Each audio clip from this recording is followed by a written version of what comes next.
Okay, so let's start off by offering our obeisances to Srila Prabhupada. So let's close our eyes and take a beautiful bunch of flowers and we offer it to the lotus feet of Srila Prabhupada. Nama Om Vishnupadaya Krishna Prishtaya Bhutale Srimate Bhakti Vedanta Swami Iti Namine Namaste Saraswati Deve Gauravani Pracharine Nirvishesha Shunyavadi Paschatya Deshatarine Om Jnanatimirandasya Jnananjana Chakshurunmilitam Yena Tasmai Shri Guruve Namaha Shri Chaitanya Manobhishtam Stapitam Yena Bhutale Swayam Rupa Kadamayam Tadati Swapadantikam Vandeham Shri Guru Shri Yuta Padakamalam Shri Gurun Vaishnavamscha Shri Rupam Sagrajatam Sahagana Raghunatam Vitam Tam Sajivam Sadvaitam Savadhutam Parijana Sahitam Krishna Chaitanya Devam Shri Radha Krishna Padan Sahagana Lalita Shri Vishakhan Vitamsya He Krishna Karuna Sindhu Dinabandhu Jagatpate Gopesha Gopika Kanta Radha Kanta Namostute तप्त कांचन गौरांगी राधे वृंदावनेश्वरी वृषभानुसुते देवी प्रणमामि हरिप्रिये वंचाकल्पतरुभ्यस्य कृपा सिन्धुभ्य एव च पतितानां पावनेभ्यो वैष्णवेभ्यो नमो नमः जय श्री कृष्ण चैतन्य प्रभु नित्यानंद श्री अद्वैत गदाधर श्रीवासादि गौर भक्त वृंद Hare Krishna, Krishna Krishna, Hare Hare, Hare Rama, Rama Rama, Hare Hare.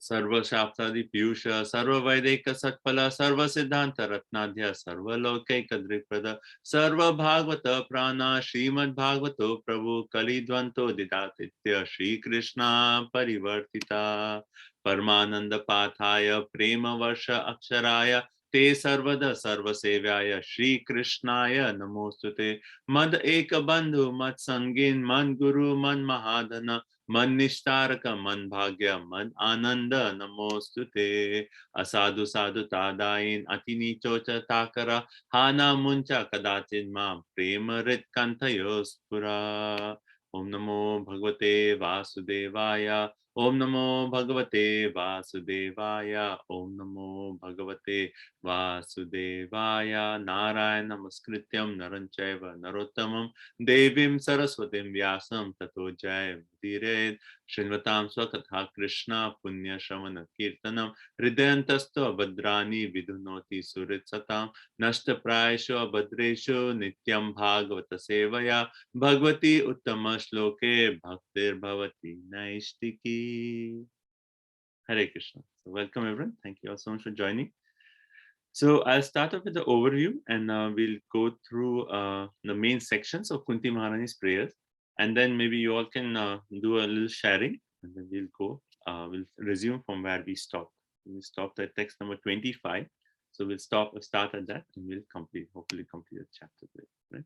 So a quick overview of the chapter. So we started off this chapter by reading how the Pandavas, they actually were lamenting the loss of so many people. We read how many, like 64 million people were killed in that battle of Kurukshetra. Right? Sorry, 640 million people were killed in the battlefield of Kurukshetra, and how the Pandavas were lamenting for the death of all these people. And they go to the Ganges, and the ladies are leading in front, and they offer water. And then after Krishna actually he pacifies them, right? He actually pacifies, and we actually read the three aspects of how to pacify when when someone passes away, right? Kalasya gatim na pratikriyam. We talked about stringent laws of material nature. We talked about the aspect of karma, and then na pratikriyam, right? All this cannot be counteracted, right? And then the next section, that was the first section. The second section of this chapter is basically how Parikshit Maharaj is saved in the womb of Uttara. And we read how Krishna, like repeatedly in this section, we see Krishna is ready to go to Dwarka, and then he starts his journey. And then now again we read that Krishna is seated on the chariot, he's ready to go to Dwarka, and then who comes? Uttara comes, right? Uttara comes running and she comes to Krishna and say, Krishna, Krishna, she says, Pahi, Pahi, Mahayogi, Deva, Deva, Jagatpate, Nanyat Abhayam Pashe, Yatra Mrityu Parasparam, right? So where Uttara comes and says, Pahi, Pahi, Mahayogi, O Krishna, O Lord of the Lords, O Lord of the universe, no one except you can actually protect me from these clutches of death. And then we read that she was actually, we see her mood that she's approaching Krishna. She said, like, even if I were to die by this Brahmastra that is coming, please protect the baby in my womb, because this baby is Maharaj Parikshit, is actually your own glorious devotee. So please protect Parikshit in the womb. And then also we read that Ashwatthama, how he had released actually several Brahmastras to kill all the Pandavas and also to kill Parikshit Maharaj in the womb. Right? And then Krishna actually, he released the Sudarshan Chakra, and then he protected all the Pandavas, and he himself entered into the womb of Uttara, and personally, and we'll read more about this in the 12th chapter of the first canto, he entered into the womb of Uttara, and then he actually protected the Parikshit Maharaj in the womb by actually covering the entire womb by his own potency, by his own energy, right? So that was basically the second section. And seeing how the Lord is always, Queen Kunti is there, and she's seeing again the Lord has protected us, right? Throughout the whole life, we discussed this last time, how if you see Queen Kunti's life, throughout her whole life, she's gone through so many challenges, one after another, right? Starting from how her husband actually passed away in the forest, and then how she was left with 5 children, and then how she came back to the palace, and how she was not actually exactly welcomed in the forest, and even in the palace, and even in the palace she was kind of like a prisoner in that palace, right? She wasn't welcomed by Dhritarashtra and the Kauravas, and then throughout, like how she had to face so many times how the Kauravas actually tried to kill the Pandavas, and she was there. So throughout her life, one after another, but all through that time, it is actually Krishna who has actually protected her. And now, yet again, Krishna has actually given the protection to Parikshit in the womb, right? So with that mood, Queen Kunti actually begins her prayers, right? So 6 sections to Queen Kunti's prayers, right? So the first one is knowing Lord. Second, I'm fortunate, qualification to approach the Lord, Lord's inconceivable nature, and different opinions on the Lord's birth. And then last is more personal request of the Lord, that I would want more association, right? So we covered section 1 and section 2, and today we'll cover the remaining 4. And then there's a last part to this chapter, which is actually very brief, and we can quickly cover the last part, right? Which actually is kind of a prelude or setting the scene for the next chapter, which is actually Bhishma Stuti. Okay, so section 1 and section 2 we have discussed. So maybe you all can summarize anything from section 1 and section 2, and then I will share a few more points on the first and second section, and move on to section number 3. Okay. Okay. Is that fine, everyone? So thank you, everyone, for joining. And so anyone would like to share, start sharing any points that from the section 1 and section 2 of Queen Kunti's prayers that really stood out to you, and whole week you actually thought about those and meditated upon those points. Hare Krishna, Prabhuji, thank you Yes, so much. please. Prabhuji, I like the point that Lord Krishna reciprocates the dependence of the devotee, as we read in the purport of text 17, and in that previous text 13, it was written Ananyavishya. So those surrender stored who have no other shelter, the Krishna will always protect. Yes, very nice. Thank you. And we see repeatedly the same theme, right? Even previous chapter, how Krishna protected Arjun, right? And then again, that exclusive dependence on the Lord. That is kind of a repeated theme of this section. Thank you. The next. Who would like to go next, please? Hare Krishna, Prabhu. Yes, Venkat. Prabhuji, like how Yudhishthir Maharaj is called Chetru, like he has no enemy, in spite of many misdeeds of Kauravas, like poisoning, burning of home, disrobed Mother Draupadi in assembly of so many people. In spite of so many misdeeds, they are so tolerant of all those things, and that's really very nice, Prabhuji. Yeah. Thank you. Hare Thank Krishna. you, Prabhu. Thank you for sharing. Thank you. Thank you. Okay, anyone else? Hare Krishna, Prabhuji, Pranam. Yeah, Yes. yeah, Prabhuji, I like the text. Krishna protects everyone, but whoever is completely depends upon him, he is especially looked after by Lord. Yeah, I really like that. Thank you. Thank you so much. Hare Krishna, Prabhuji. Yes.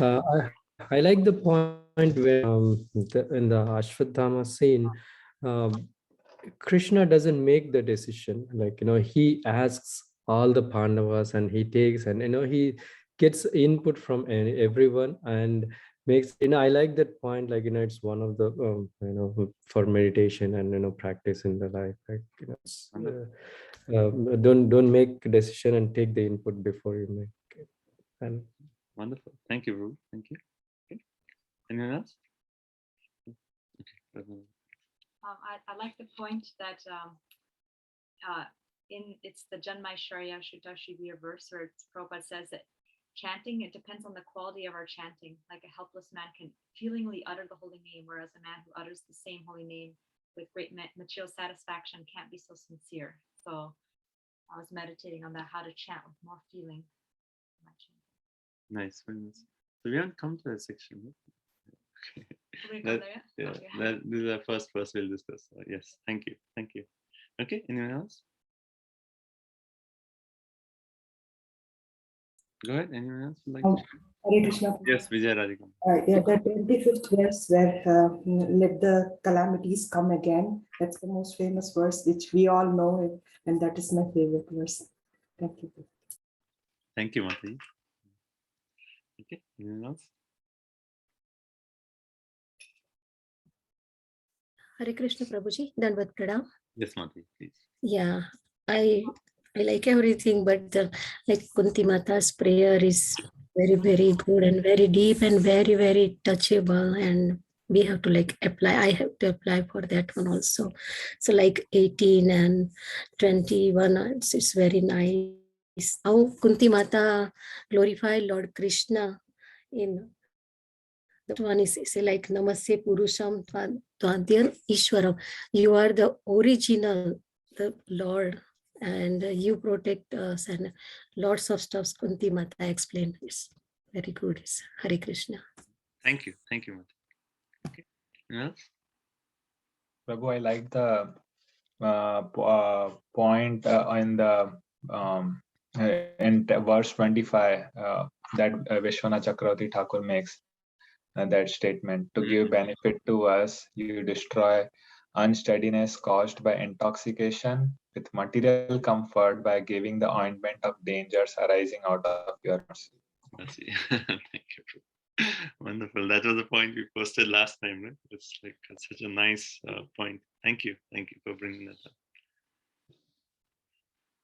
Anyone else? Okay, so let's move on. So I want to so let me quickly summarize section 1 and section 2. So section 1 we started with text number 18, which is actually 18, 19 and 20 is the first section.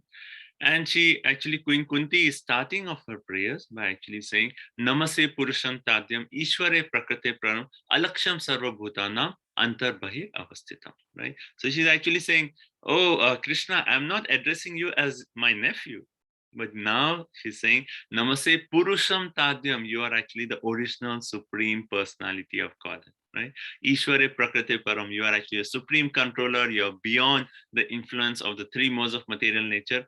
Alaksham Sarva Bhutanam, you are actually invisible to everyone, Antar Bahir Avasthitam. Even though you are present within and without, you are present everywhere.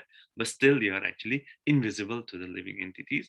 And then the next verse, she actually said, Maya Javanika Chandam. Like, if Krishna is everywhere, he's within and without, why cannot we all see Krishna? Why does not everyone approach Krishna? And then to that point, she actually says, Maya Javanika Chandam, Agya Doksham Avyam, Na Lakshay Mudarisha, Nato Natya Dharodayata. Right? She actually makes the point, Maya Javanika Chandam. Because even though Krishna is present everywhere, how can we deny the existence of the Lord? But still, the Maya Javanika, our vision is covered by a curtain, Javanika, a curtain of what? Maya, right? And because of the covering of the illusory energy, even though Krishna is right now in front of us, we cannot see him, right? And Agya Dokshanam Aviran, he's Adokshaja. And even though Krishna may be right in front of us, we cannot see him because our eyes are actually, we have Krishna as Adokshaja. Adokshaja means someone who cannot be perceived by our material senses. The only way we can actually see Krishna is through our devotion, right? Premanjana Churito Bhakti Vilochana. When our eyes are anointed with the love of Krishna, then we can actually see Krishna. Then Nato Natya Dharoyata. She gives an example. Just like on a stage, an actor may be dressed in such a way that no one can even recognize it. Though he's right there, right? He's acting, he's showing all these movements. And I know in some of the Indian dances, like they have like movement of the eyebrows, and with the movement of the eyebrows, they are actually expressing so many different emotions and bringing so many themes. But person who is unaware of either the movements of dance or who that person is cannot actually see, even though he's actually seeing, right? And then after that, so that's verse 1 and verse 2. So verse 1 and verse 2, she's actually glorified Krishna, and she's actually brought about how Krishna is actually Adokshaja. He is actually inconceivable, right? And then she actually continues. She says that you actually come down, you come to propagate bhakti amongst three kinds of people: the advanced transcendentalists, the Paramahamsas, then the great philosophers, the Muninam, and also the liberated sages, the Amala Atmanam. So you come down to establish, to propagate bhakti among all these classes of people. But I am just a simple woman. How can I know you? So in the first 3 verses, what is the mood that Queen Kunti is actually expressing? She's expressing that Lord is so great. He's so inconceivable. He's actually invisible. And I am actually so fallen. How can I see the Lord? Right? So it's in the first section is Queen Kunti is expressing her genuine humility, in approaching the Lord. So how can we actually approach the Lord? When we understand the glories of the Lord. Well, one way we cannot understand, but I should say when we appreciate the glories of the Lord, right? And then we consider how we are so insignificant. And then we come to the Lord in that way. Oh Krishna, you are so great. You are so inconceivable. You are beyond the modes of material nature. You are actually the original supreme personality of God. I am actually so fallen. How can I approach you? How can I know you? So Queen Kunti is actually teaching us how we approach Krishna, that mode of genuine humility, right? So that's the first section. Second section, starting from text 20 onwards, is basically the section is where she's saying, I am also fortunate, from 21 to 25, right? So basically, what does it mean, I am also fortunate, right? So in this section, she's actually saying, text 21, she's actually again offering obeisances. Krishnaya Vasudevaya Devaki Nandanaya Nanda Gopa Kumaraya Govindaya Namo Namo. Right? So in this, we discuss this point. There's Krishna, Vasudeva, then Devaki Nandana, then Nanda Gopa Kumaraya, then Govindaya Namo Namo. So it's like increasing intensity of rasa, or increasing mood of rasa, starting from Krishna all the way to Govinda, right? Where he's referring to the Lord of the Gopis of Vrindavan. So, so she's saying that, one way she's saying that all these exalted personalities are actually worshipping you. They are all devotees in prema bhakti. They are so exalted devotees, right? And then next point, she actually compares herself. And then she actually says, Nama Pankaja Nabhaya, Nama Pankaja Malini, Nama Pankaja Netraya, Namaste Pankajangre. Yes, all these devotees are prema bhaktis, right? But I am also fortunate because I am also seeing you right in front of me. I can actually see your lotus navel. I can see the lotus garland. I can see your lotus eyes. I can see the lotus on your footprints, right? I am also seeing, I am also fortunate, right? So what is the mood of Kunti Maharani in the second section? Where she's saying, yes, there are so many devotees. They have actually prema bhakti to you. But what about me? I have no devotion. But still, you actually have been so kind upon me. You actually have been so merciful upon me that for Devaki, you did not save her 6 children. But for us, again and again, you have saved my children. Again and again, you have saved my children. So the first section is the genuine humility. Second section is the mood of gratitude. So when we come to Krishna, yes, our normal tendency is we come to Krishna and we say, Krishna, please give me this. Even as sadhakas, it may be, we come to Krishna and say, Krishna, I'm struggling with this Maya, please take this away, or Krishna, please help me be fixed in my chanting, please give me a taste in chanting the holy name, or please engage me in this kind of service. I want to serve you in this way. I want to distribute more books. We can come to Krishna, we ask so many different requests, right? So yes, that mood is there. But we'll see that mood coming in Queen Kunti's prayers towards the end. First section is a mood of humility, mood of glorification. Second section is the mood of gratitude. Oh, Krishna, you're so kind upon me. I am so useless, yet you are actually giving me this association of devotees. You're giving me so and so. So we express that mood of gratitude. We say, thank you, Krishna. Thank you so much, Krishna, right? So that is the second section. So she's also saying, Kunti Maharani is actually making the point that you actually, I don't have that prema bhakti as Devaki has, as Yashoda has, as Nanda Maharaj has, as the gopis have. I don't have that prema bhakti. Yet you have been fortunate. You are so kind to me. You are, so merciful upon me, right? So she's expressing that. Okay.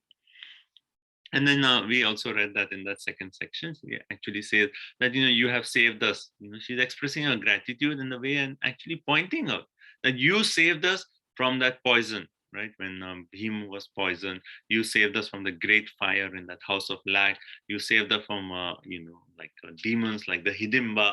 You saved us from in the vicious assembly when Draupadi was being disrobed. You actually came and you saved Draupadi. And when we were in the forest, you saved us. And during the battle of Kurukshetra, you actually saved us by saved the Pandavas by protecting from all these different weapons. And now again, you have protected us from the Brahmastra of Ashwatthama. So she's listing it out. Thank you, Krishna, for this. Thank you, Krishna, for this. Thank you, Krishna, for this. And we made this point last time that she's not thinking that, oh, my sons are so powerful. They are the ones who actually protected. No, she's thinking, Krishna, it is only you who have protected. Though in many of these situations, Krishna was not personally there. In the house of lac, was Krishna there? No, he was not personally there. Then during the, you can say the case of poisoning, or when Hidimba was killed, was Krishna there? No, he wasn't personally there. But yet Queen Kunti is actually saying, all this is Krishna. It is only you who have protected us. So thank you, Krishna. So second section is Queen Kunti is actually expressing her gratitude. And then she actually ends that section with that famous verse where she actually says, Vipada Shantuta Shasha Tatra Tatra Jagat Guru Bhavatu Darshanam Yatsya Apunar Bhava Darshanam. Right? So maybe a few more minutes we'll spend on this verse because it's such an important verse. And last class, it was like towards the end. So we briefly covered, but there are a few more points I would like to mention on this verse. And then we'll move on to section number 3. Right?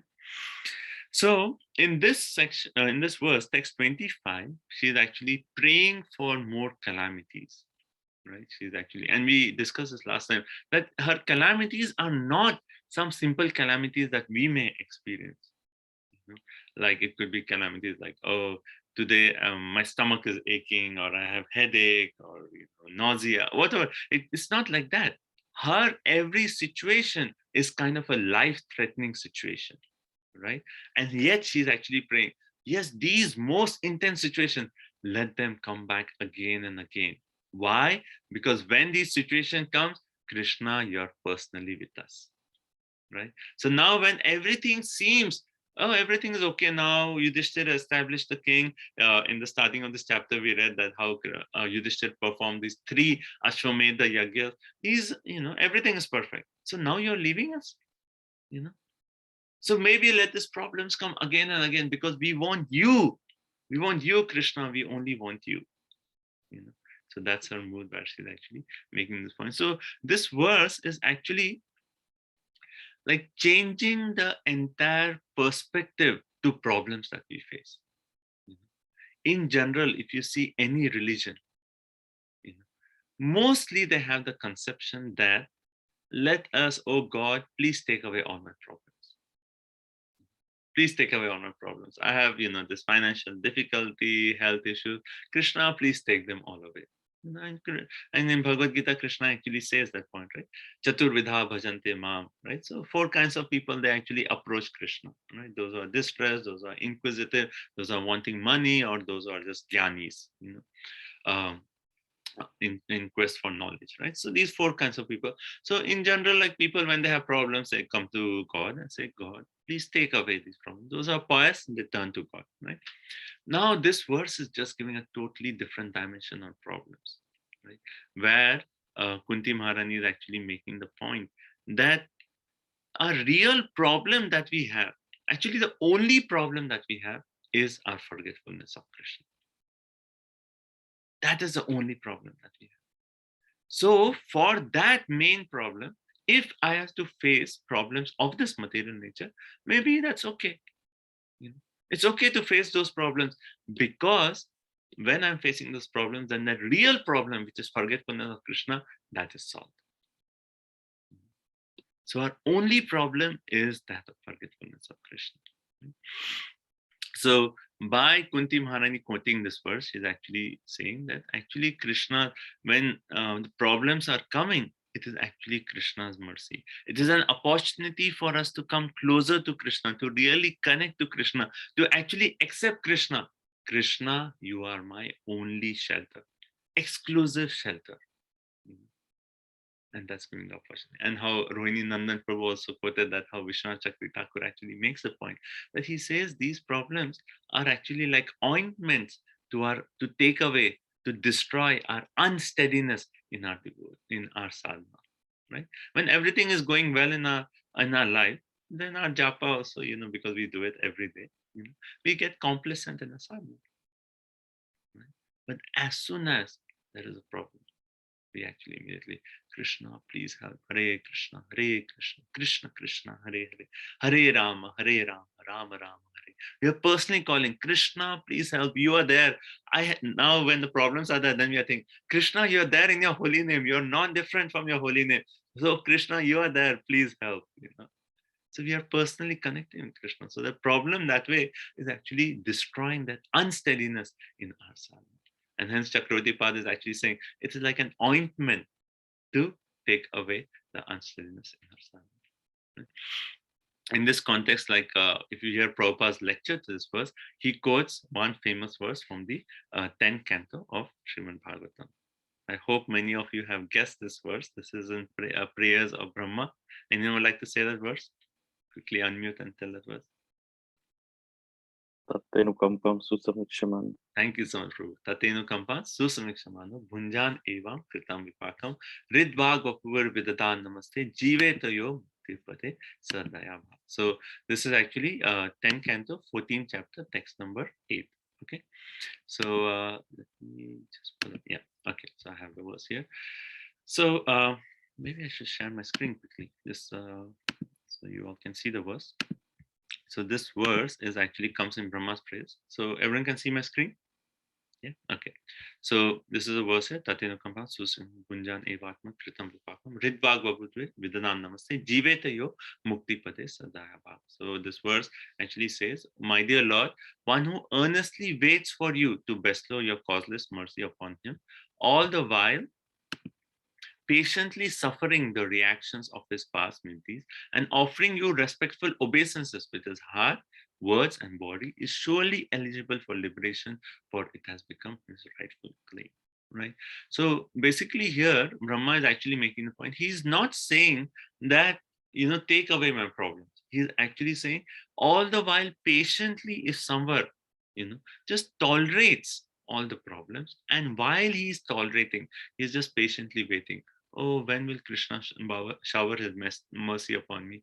And and at the same time, he's actually engaging in devotional service with his body, with his mind, with his words, actually physically engaging in like cleaning the pots in the temple, actually coming out, using our hands, physically using our body to serve Krishna. Then second, using our words, where we actually speak about Krishna, and then using our heart, right, our mind or our heart, where we actually express our emotions to Krishna, right? So in the commentary to this verse, so I'll just I've highlighted this one section. The purpose of the entire creation of God is to rectify the living entity's tendency to enjoy without the Lord, and therefore the particular punishment given for a sinful activity is specifically designed to curtail the mentality that produces that activity. This is so wonderful, right? So here in the purport, this is actually from our acharyas. So this is after Prabhupada departed. So this is my acharyas, where actually the point is when problems are coming to us, it is actually Krishna has specifically designed that kind of problem to actually curtail the mentality that we have. Krishna knows our heart. He knows that this is actually the problem. This is the way of thinking, or this is a false mood of enjoyment that is keeping us in this material world. Just like an expert doctor.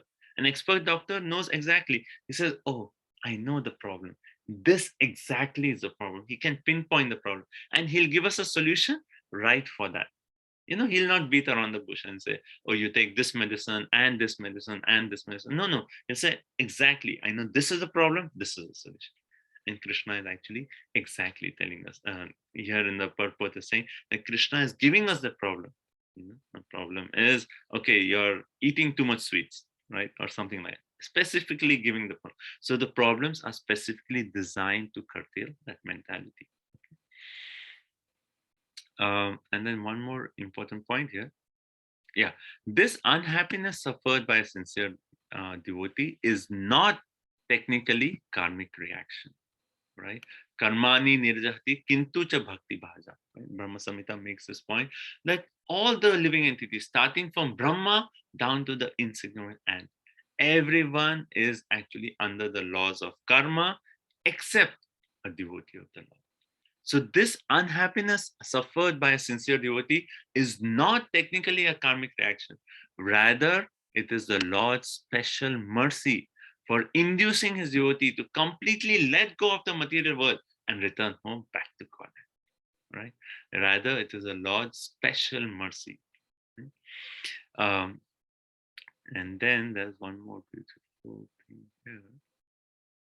Yes. Okay, such a bona fide servant of the Lord, considering all hardship, a small price to pay for gaining the personal association of the Lord.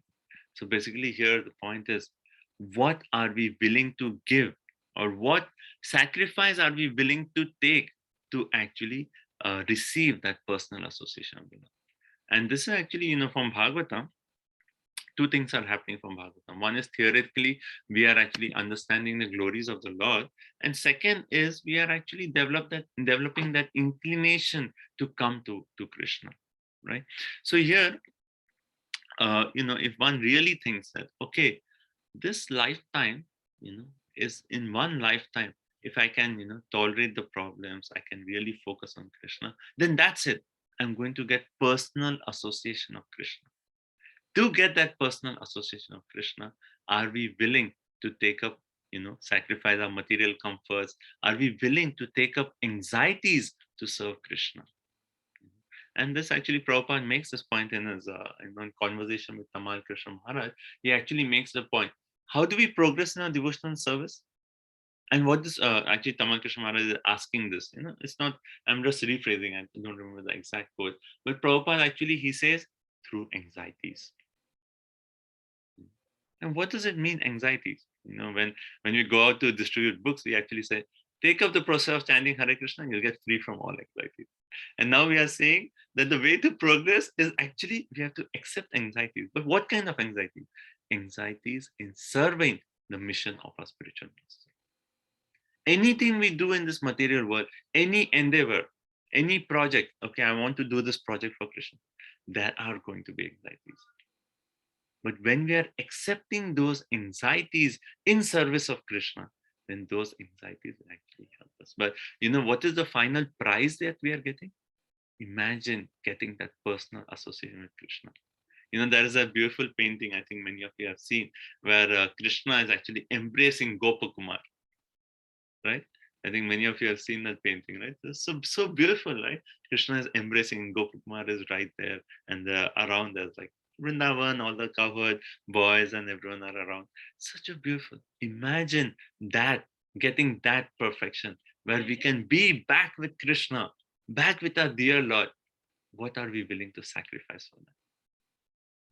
So if problems are coming, and yes, it will come, that's the nature of this material world. Prabhupada points that in the purport and also in the lecture. Nature of the material world is there are going to be problems. Our only prayer should be that when these problems come, Krishna, let them be an impetus that I can intensify my prayers to you. I can actually really be absorbed in you. It is almost like saying, like if you're in the middle of the ocean, and there, if you're in the middle of the ocean, naturally there'll be waves, right? And if you're praying, oh, please, I'm in the middle of the ocean, let there be no waves. That's not possible. You're in the middle of the ocean, there's going to be waves. Similarly, we are in this material world and problems are going to come. So our only thing is, are we willing to actually accept those problems as a mercy of the Lord and use that as opportunities to serve Krishna, to come closer to Krishna, right? So actually, Chakravarti also uses this point as saying there's a concept in Nectar of Devotion. It's called Udipana, right? Udipana means an impetus, right?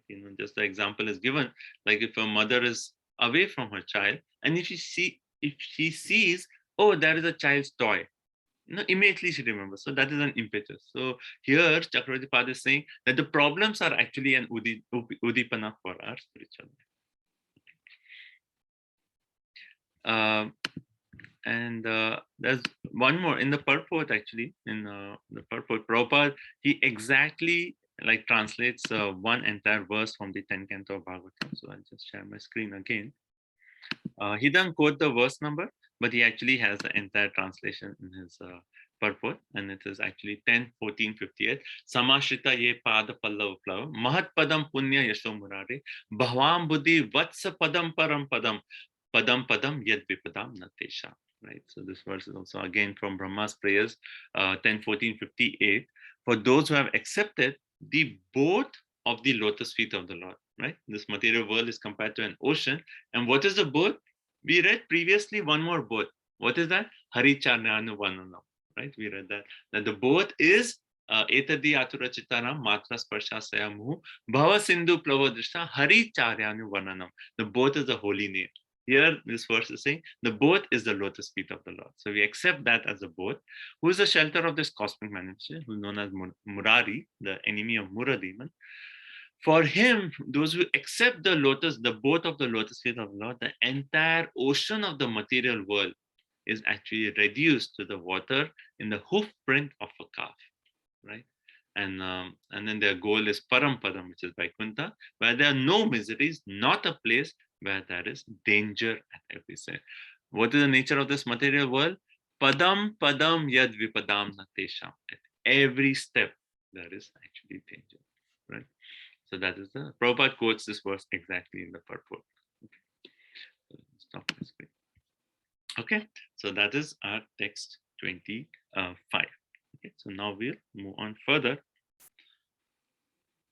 Okay, so this is this verse is so powerful. So remember the point that our real problem is actually forgetfulness of Krishna.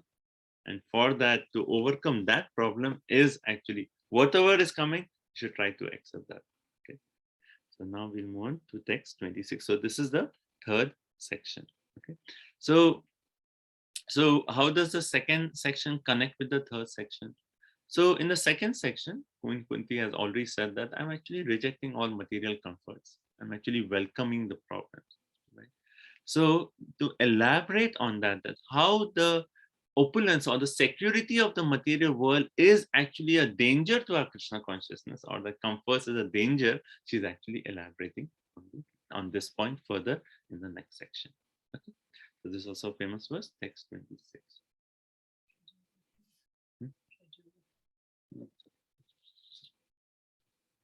Janmaishvarya Shrita Shibir Edhamana Madapuman Naivarhatya Vidhatum Vai Tvama Kinchana Gocharam. Okay, so we have posted on the chat the readers. So Arundhati Mataji is first, and then please see who's next. Hare Krishna. Shall I? Yes, please. Translation. My Lord, your Lordship can easily be approached only by those who are materially exhausted. One who is on the path of material progress, trying to prove himself with respectable parentage, great opulence, high education, and body cannot approach you with sincere feeling. Hare Krishna. So this is also a very famous verse, often quoted by Srila Prabhupada, right? Janmaishwarya Shruta Shribi. So there are like 4 things that are actually specifically mentioned in this word: Janma, Aishwarya, Shruta, and Shri. Right?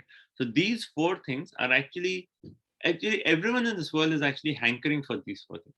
We want, and those who know that there's birth after birth, they are actually doing pious activities. Why do we do pious activities? Well, so at next life, I may get a very good birth. I may get a birth in the heavenly planets where I can enjoy in the forest of, what's that? Anyway, enjoy heavenly opulence and so on. So Janma, right? Good birth. Aishwarya, everyone wants opulence. Shruta, good education. Shri, beauty. So these 4 things, right? And the specific word is Edamana, progressively increasing. Right? Madaha means intoxication. Right? Puman referring to human being. Akinchana Gochara. So she's actually saying, you, Krishna, can be easily approached by those who are actually akinchana. Akinchana referring to those who are materially exhausted. What does it mean, materially exhausted? Right? Does it mean that if someone has a lot of money, is good, well educated, that means he cannot really approach the Lord? No, the point is, if someone is intoxicated by Madaha, intoxicated to progressively increase these 4 things, that means that he's actually hankering. He has in his heart that somehow or other, I want more opulence. I want better education. I want to be more beautiful. As soon as that desire is there to actually obtain these 4 things, then we cannot feelingly call to the Lord. But those who are materially exhausted, like how Prabhupada actually in one of his quotes, he actually said, while growing up, I have seen everything in this material world. And I can say for sure that there is nothing to enjoy in this material world.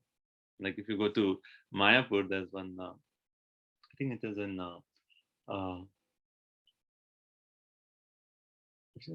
Shiva Sanghan, I think. It is, I think it's Shiva Sanghan. You go to Mayapur and you enter the temple, and then on one side there is a board, and it's like your walkway, and there's actually a crossway also. But in the crossway there's a big board that says there is nothing to see here. Chaitanya Mat, yes, Chaitanya Mat, right?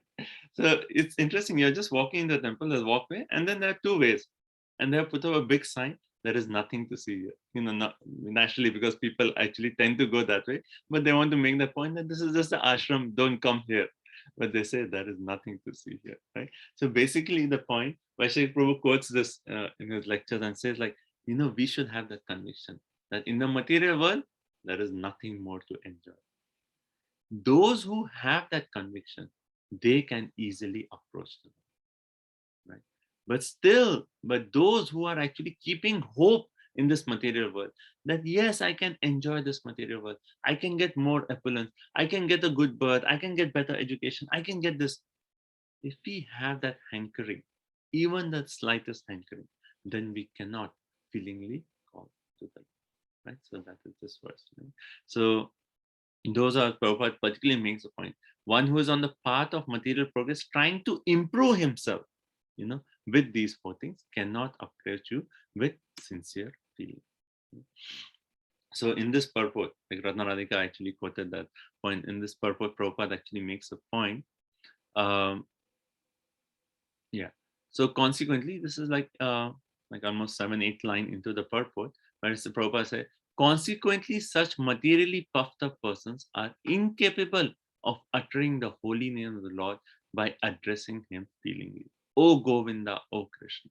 So Prabhupada is actually making the point in the purport that actually the holy name of the Lord is so powerful, right? We read so much about the glories of the holy name of the Lord, that just by chanting that there is no sin one can commit that the holy name cannot just wipe out, right? So the power is said that once uttering the holy name of the Lord, the sinner can get rid of a quantity of sins that he is unable to commit, right? And then Prabhupada makes a point that this is certainly not an exaggeration, because someone may say that, I am chanting the holy name of Krishna, right? But still there are so many sinful reactions. But is this verse really true? Are these glories of a holy name really true? Or are they exaggerated so that everyone can take up the chanting, right? So we may get these questions. And I'm like, this is, overly stated so that everyone can take the chanting. But here Prabhupada is clearly saying that no, it is not an exaggeration, right? Actually, the holy name has such powerful potency, but there is a quality to such utterances. So it depends on the quality of feeling. If a helpless person is calling out the name of Krishna, right, then it has that potency, that glories of the holy name are actually exhibited to the extent that the person is calling out with feelings to the holy name, right? So we read in the story of Ajaman. He just at the last moment, he just called, "Oh Narayan." Oh Narayan, just once chanting the name of Narayan. And then we see in the 6th canto the entire conversation between Yamdutas and Vishnudutas, right? And Yamdutas are actually ready to take Ajamil, and Vishnu says, stop. And the Yamdutas, the main question in their mind is, he has committed so many sinful activities, but what is the prayashit that he has done? We didn't see any prayashit. So how can you actually claim that he is not ours? Because as anyone does sinful action, there has to be reaction. And we are the one who actually give the punishment. We have not seen any prayashit. And then the Vishnu actually, just once chanting the name of Narayan, he's actually washed away more sins that even one can commit, more than even one can commit. Right? The entire section, that 6th canto, chapter 2 and 3, so much glorification on the holy name, on this pastime of Ajamil. Right? So the more feelingly we can call out the name of the Lord, the more we can actually experience the potency of the name. And this is a very practical point, right? When we are chanting our japa, if we are chanting our japa with that mood of Krishna, I just want you. Or Krishna, I am yours. Right? So Prabhupada actually in these lectures, in these verses, he quotes that bhajan. Aha Prabhunanda Sutta Vrishabhanu Sutta Juta Karuna Toro E Paru. And then Narottama Dasa Poe Nathe Lilo Ranga Poe Tuma Bina Kya Che Amara. Tuma Bina Kya Che Amara. That is the mood. Without you, Tuma Bina Kya Che. There is nothing for me. Nothing ever. Narottam Das Thakur is saying, Tuma Bina Kya Che. And Prabhupada quotes this bhajan in this lectures to this verse to point out that that is our mood. That Krishna, I only want you, nothing else. And if we have that mood, then the holy name will actually reciprocate, and we get, all the glorification of the holy name that we hear. We actually Nam Chintamani Krishna, Chaitanya Ras Vigraha, that rasa, all those things we can experience, but that feeling, you have to bring in the feeling. And that's why, many of our devotees, like, even Satyam Swami Maharaj, again and again, he points out that holy name when we are chanting, that feeling has to be there. We're really calling Krishna, I'm drowning in this ocean of material existence. Please help me, please. Oh, you are the only one who can take me out. Please help me. That mood of surrender, right? And also Prabhupada points out that, our entire existence in this material world is because of a disease condition, right? Why are we suffering? Because we are in a disease condition. We are in an intoxicated condition. What is that disease? That disease is our desire to increase these propensities. So if you want to get cured, we want to reduce the disease, not increase the disease. So if we are holding on to our desire to increase these four things, then we are just like, the doctor says, okay, don't eat fried food. And we are just keep eating the same thing, fried food more and more. That's going to make it worse. So as long as we are holding on to a desire to enjoy these four things, we are just fanning that desire to stay in this material world, fanning that disease, which is our cause. So Prabhupada makes the point that we have to decrease that fear of illusion, fever of, not fear, fever of illusion. That disease has to be reduced, right? So the main point about this Akinchana Gochara is that one more point here is that someone may say, like, I'm sure you all can think, in the Bhagavatam, there are so many personalities who have let's take the example of Dhruva Maharaj, right? After he saw Krishna, what did Vishnu said, Dhruva, you rule the entire universe. So imagine Dhruva's opulence at that time. So was Dhruva not a pure devotee of the Lord? Was Dhruva not, is this verse actually applicable to Dhruva? No, the point is that even if one has a lot of property, one might still not have the mood of possessiveness. One may have $1 million, but still think that actually nothing belongs to me. Actually, everything belongs to Krishna. What do I possess? I don't possess anything. So it is that feeling of possessiveness. So by Krishna's mercy or by karma, we may have a good birth, we may have good education, we may have a lot of wealth, but the more we see these things as our own, the more it is actually then this verse is actually true. Then we actually okay. So the point is, the more we see something that, okay, I have $1 million. As soon as we say that, then what happens? Then we say, $1 million not enough. I want to. And then we desire more, right? But as soon as we say, okay, we have $1 million in bank account, but it's actually, is it mine? No, it's not mine. It's Krishna has given, it belongs to Krishna. I'll use it in Krishna's service. Then this verse is not applicable, because we are not, if we are claiming it as Krishna, then Krishna can give anytime and he can take anytime. I am totally detached. My connection is only to Krishna, right? So this verse is not actually saying that one who has money cannot approach Krishna, but it is actually saying one who has the feeling of possessiveness, he cannot feelingly call out to Krishna. Okay.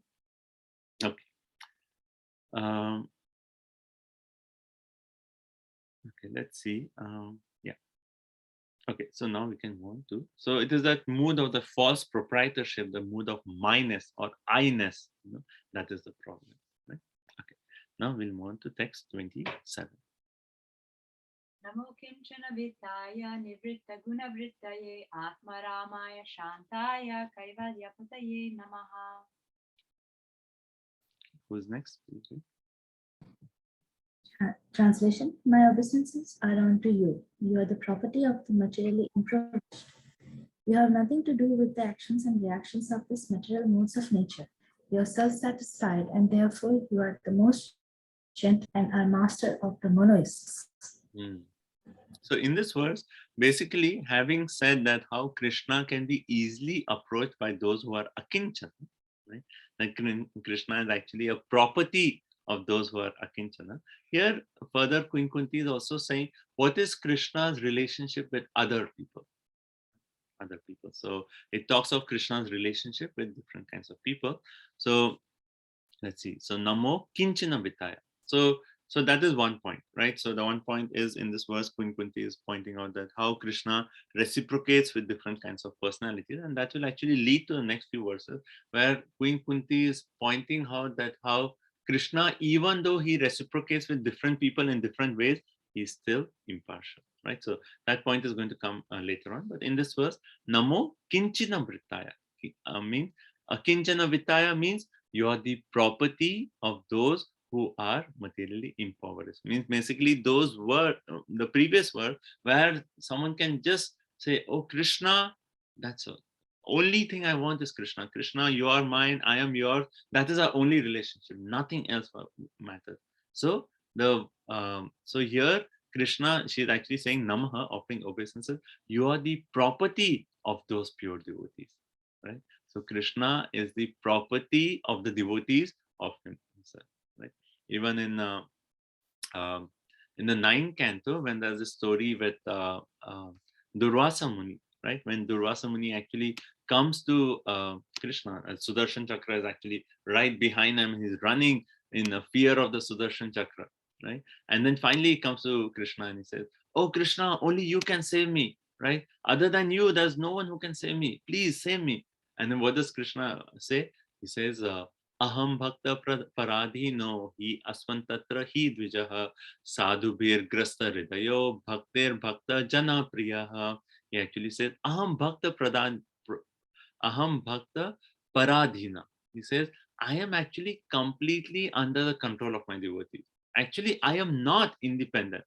My devotees are completely, they are akinchana, right? They are completely free of all material desire, and I sit within the hearts of those devotees, right? And then that verse anyway goes and it says like, what to speak of devotees, even when devotees of my devotee are very dear to me, right? But the main point is, because my devotees are akinchana, they have no other material desire. They are just serving Krishna with no expectation, right? So if you see in the 10th canto, when there's an entire conversation with the gopis of Vrindavan, right? So that famous verse actually comes, na paryeham. And in that verse, that point is actually said that, when someone serves, like a servant serves a king, right? The king is very happy and says, okay, servant, you serve me so nicely. What can I give you in return? And then, the king, the servant may say, okay, please, I just want a good house or something like that. Or a better servant will say, actually, I don't want anything. And then the king may say, no, you're serving me so nicely. Please take something. And the servant says, no, I don't want anything. What I want, the only thing I want is I want to serve you. That's all. Nothing else. Then the king is actually, what can the king actually give that person? The only thing he wants is service. That's it. Nothing else. Right? So similarly, Krishna is actually making the point with the gopis that your love for me is so unconditional. All you want is to serve me. Right? And I have nothing to repay you. Right? I'm actually controlled by you. There's nothing, no pareham. There's nothing I can do to repay the debt. Right? So with the pure devotees, Krishna has that mood. So here is saying, Namo Kinchana Vritta. You are actually the property of your devotees. Right? So devotees one way actually control Krishna. Right? So if you see our first verse of Bhagavatam, what does it say? What is the qualities, the 7 aspects of the absolute truth? One of them is Swara. Krishna is independent. Now coming to the 8th chapter, what are we reading? Krishna is no longer Swara. Because he is actually under the control of the devotees, right? He actually gives up that independence. Krishna is independent, but he lovingly gives up that independence. And you love me so much, whatever you say, I will do it. You want to take a stick and chastise me, I will run in fear from you. Right? So that is the mood that is actually. So Namo Kinchana Vrittaya. He is actually the property of those devotees. Right? And then next point is what? Namo Kinchana Vrittaya. Nivritta Guna Vrittaya. Nivritta Guna Vrittaya means you are actually completely transcendental, to the three modes of material nature. Okay, and other way. So one point is Krishna is completely transcendental, and also the devotees of the Lord are completely transcendental. Actually, in this purport, this one or the next purport? Let's see. Oh yeah, it is in this purport, right? In this purport, there's one sentence in this purport where Prabhupada says, devotees are generally without material prosperity, right? We read the Akinchana, right? They don't have any desire to enjoy, but they have a very secret treasure house in their heart. What is that secret treasure house? They actually have the Lord within, right? So they have a very secret treasure house in the lotus feet of the Lord. Prabhupada says so beautifully. So devotees, they don't have anything material. What they have is they have the Lord Himself. Right? That's why in that bhajan where we actually sing Gurudev Kripa Bindu Diya, right? There is a line where it actually says, Amito Kangala Krishna Krishna Boli Dahitaya Pate Pache. Amito Kangala. I am Kangala, the same word Akinchana. Kangala means like someone who is actually has nothing. Like even in Hindi language, sometimes we use this word. He's Kangala. Means he doesn't have any money. He's like useless, no house, no property, nothing. Right? So here Kangala, referring to I don't possess anything. Amito Kangala, Krishna, Krishna Boli. I'm just calling Krishna, Krishna. Dahi tava pache pache. I'm running after you. Oh Gurudev, you can actually give me Krishna. Right? So these devotees of the Lord, they don't possess any material thing. They possess Krishna. They have a treasure in their house. What is that treasure? They have Krishna right in their house, and they can give Krishna to us. And hence we approach the devotees, we fall at their feet and beg, oh, please, you have love for Krishna. You have Krishna, please give me Krishna. That is the mood of the devotee. Right? So, Nivritta Guna Vrita, Atma Ramaya Santaya. Atma Ramaya means here is referring Krishna that you are Atmaram, you are actually completely satisfied. Shantaya means you are actually the most gentle. Kaivalya Pate, and for the monists, you actually help them advance in their devotion. Namaha, so this ending with Namaha. So the verse starts with Namaha, ends with Namaha. So she is offering obeisances. So, okay, just a revision. So first is Namo Kinchana Vittaya. You are the property of your pure devotees. Nivritta Gunavrita, you are actually above the three modes of material nature. So in the previous verse, if someone challenges that, you're saying that someone who does not have Janma, Aishwarya, Shruta, Shri, then he can approach Krishna? No. Nivritta Gunavrita, you have nothing to do with all these material things. You are actually beyond. Actually, the devotees themselves are beyond the three modes of material. So you are above the modes, and devotees themselves are above the modes. Atma Ramaya, those who are not Akinchana, what is Krishna's relationship with them? He's Atmana, he's self-satisfied. It's okay. Okay, as long as you want to stay in this material world, I won't interfere with your free will. Shantaya. Shantaya means most gentle. So when the devotees sometimes they make mistakes, then the Lord is Shantaya. He doesn't take any offense. Right? And Kaivalya Patenam. Fifth point, that those who are actually monists, then those who are actually, he is the master of those who are actually the monists. Kaivalya Pate Namaha. Right? So these are the 5 relationships that Krishna has. So Prabhupada in his purport, also he actually quotes the story, the famous story of Sanatan Goswami and the touchstone. I'm sure everyone knows the story that how the devotee of Lord Shiva, he goes Sanatan Goswami. What is the most precious thing you have, right? And Sanatan Goswami said, oh, there in the garbage, you see that? There's this Chintamani stone. You can take it. And then the person, he takes the stone and says, like, oh, I have the stone. I can touch it to anything and make it in gold. I am the most happy person. And he walks away and he thinks like, why is the stone in the garbage? He is hiding something. He has something more important. And what is that? The secret treasure of Krishna. And in that case, Krishna's holy name. And he comes back to Sanatan Goswami and says like, you have this in your garbage? That means you have something more valuable than this. And then, can you please give that more valuable thing? And Sanatan Goswami says, yes, I will give you. But first you have to throw this in the water. You have to become Akinchana, Gocharam. Then you can actually get this.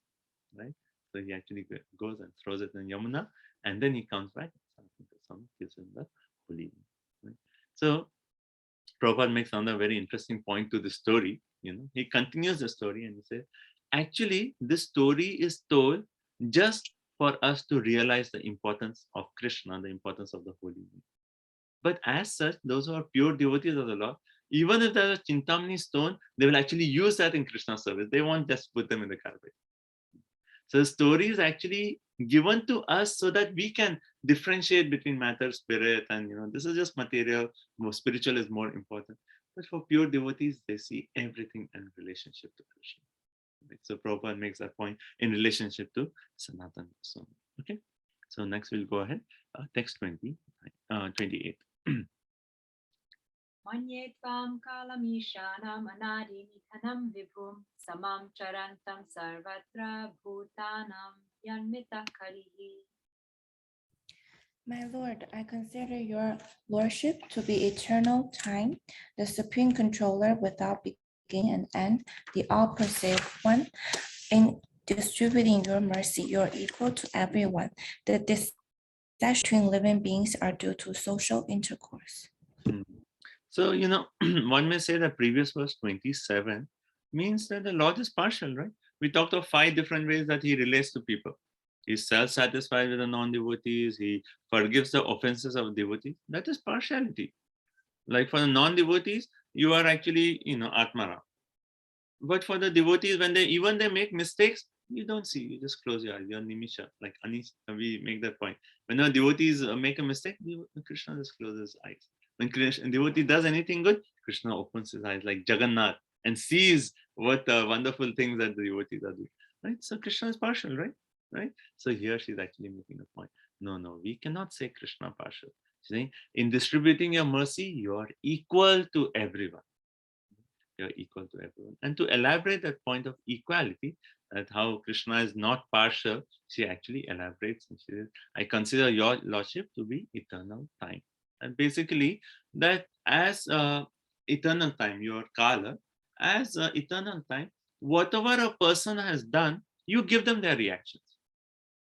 So if someone has done something bad, you're just giving the reactions. It's not that you're partial to the non-devotee. If the non-devotee has done sinful reactions, you're just giving the fruits of what they have done. Right? So that's not partiality. You're just giving what they have done. Then that's why you're eternal time. You know everything, past, present, future. Prabhupada and Purport actually says that, it is, we may forget what activities we have done, but the Paramatma, the Lord as eternal time, he knows everything that we have done, right? And hence he is actually Anadi Nidhanam. He is without beginning and without end. So there is no activity that we can say, oh yeah, I did it in secret and now no one knows, I will not get karma. No, he is eternal time. He's all present. He's all pervasive. He's without beginning, without end. He's all pervasive. Hence he knows everything. So whatever we do, Krishna actually just gives the results of what you do. Ye yatham mam pratendante tam sathaiva vitam. So it is not a question of partiality, it is a question of reciprocity. Right? What devotees are doing, how they surrender unto Krishna, Krishna reciprocates. How the non-devotees want to turn away from Krishna, Krishna reciprocates in that way. So Krishna is not partial to anyone, he's just reciprocal with everyone. Okay. Now text 29. Naveda kaschid bhagavam shchikirshitam tave hamanasya nirnam vidambanam nayasya kaschid daitosti karhichit veshyashta yasmin vishamamatir nirnam. Okay, translation. O Lord, no one can understand your transcendental pastimes, which appear to be human and are so misleading. You have no specific favor, nor do you have any object of envy. People only imagine that you are partial. To elaborate on the point of partiality, Queen Kunti is actually saying that you have no specific object of favor, nor do you have any object of envy. People only imagine that you are actually partial, right? So again, the point Prabhupada explains, he gives the example of the sun, right? The sun is never partial to anyone. The sun actually, and just is actually giving sun rays everywhere.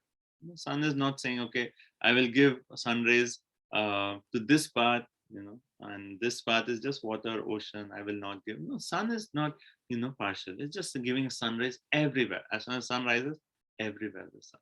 But if a person closes himself in a room, closes all the blinds, and he actually likes to stay in darkness, then what is the fault of the sun? It is not the sun to blame. He has actually selected to be in darkness. So the sun is actually, sun is just equally distributing in mercy. So similarly, the living entities choose to be actually in darkness, and it's not the fault of the Lord. And so the sun rays are open to everyone, but it is the capacity of the receptacles that differ. Right? The Prabhupada is making the point. Capacities of the receptacles that differ. So some objects, like the example is given of a sunstone, right?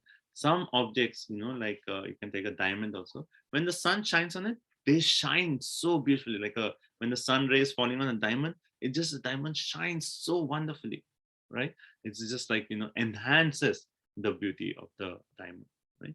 On the other hand, some, when the sun shines, then people like thieves, they actually get, oh, the sun is rising. Like if you remember, we did, there was this drama on Nityananda's pastimes, right? Gopinath Acharya Prabhu and Pratna Mata did this drama. And in that drama, when the sun was rising, then all the thieves, they're thinking, oh no, what happened? The whole night passed away. We couldn't do our robbery. And the sun has already risen, right? So for those robbers, the sun is actually, they're unhappy with seeing the sun. Right? But it's not the fault of the sun. Sun is impartial. The Lord is actually impartial. It depends on how much we are actually receptive to the mercy, right? So Prabhupada actually makes this point in the purport that he actually compares a pure devotee and a mixed devotee.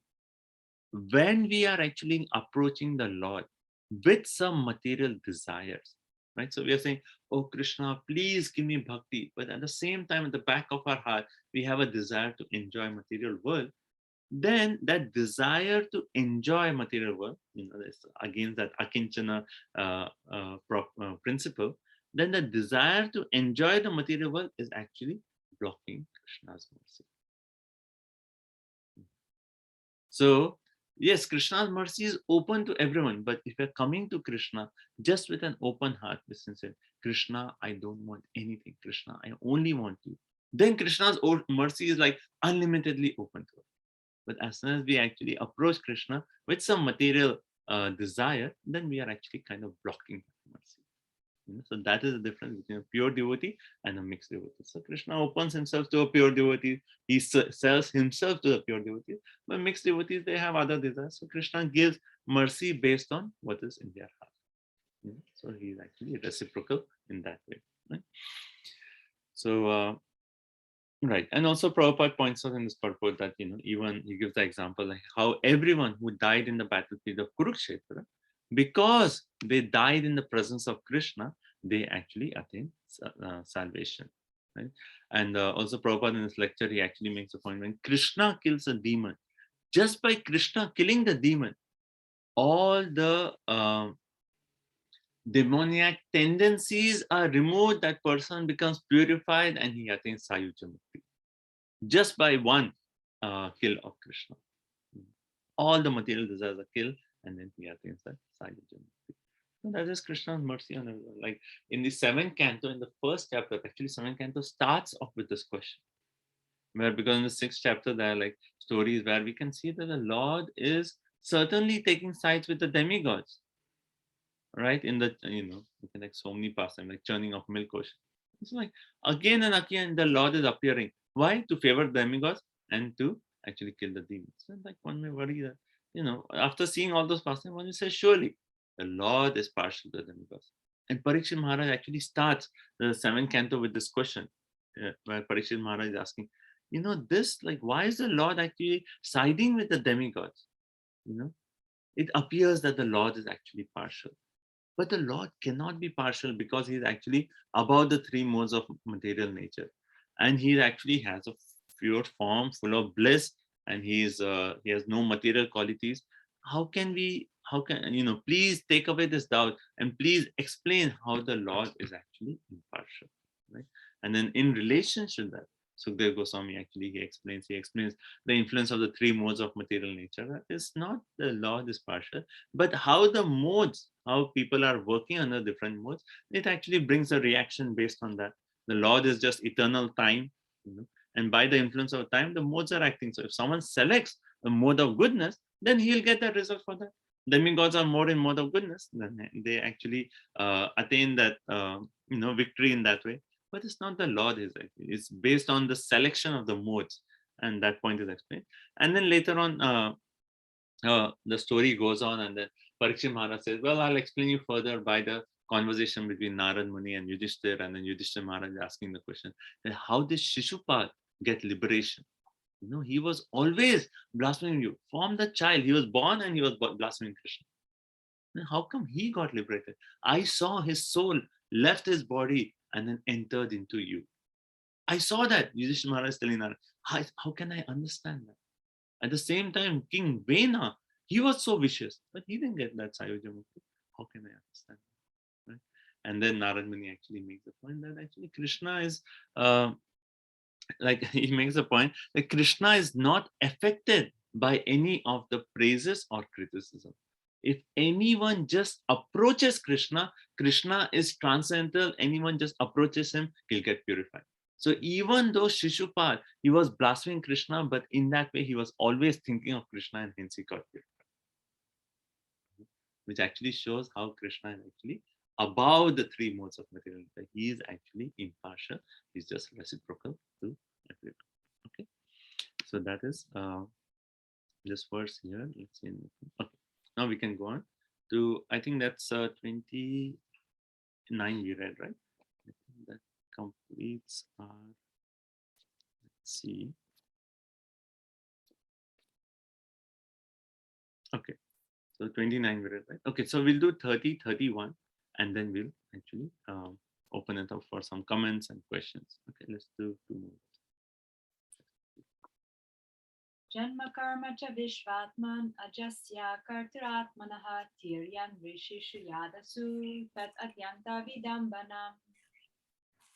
Of course, it is bewildering, O soul of the universe, that you work, though you are inactive, and that you take birth, though you are the vital force and the unborn. You yourself descend amongst animals, men, sages, and equities. Verily, this is bewildering. So in this verse, having talked of the point of partiality and impartiality, and actually said that actually the Lord is impartial, yet we know from 9th chapter of Bhagavad Gita also, right? What's the verse? Text 29, okay? 9:29, where Krishna says, Samoham sarvabhuteshu na me dvesho sinapriya ye bhajanti tumam matya mai teseshu chapyaham. That I envy no one, I'm not partial to anyone, but whoever renders service unto me in devotion, he is my friend and I'm also a friend to him. So one way, yes, Krishna is impartial, yet he shows his partiality to his devotees, right? To actually make that point further, in this verse, he's actually saying, actually, you are an abode of contracting qualities. Atyanta vidambanam. Atyanta means to an extent, veritable. Vidambanam means bewildering. That all your qualities are actually very bewildering, right? Atyanta, extremely bewildering. Why?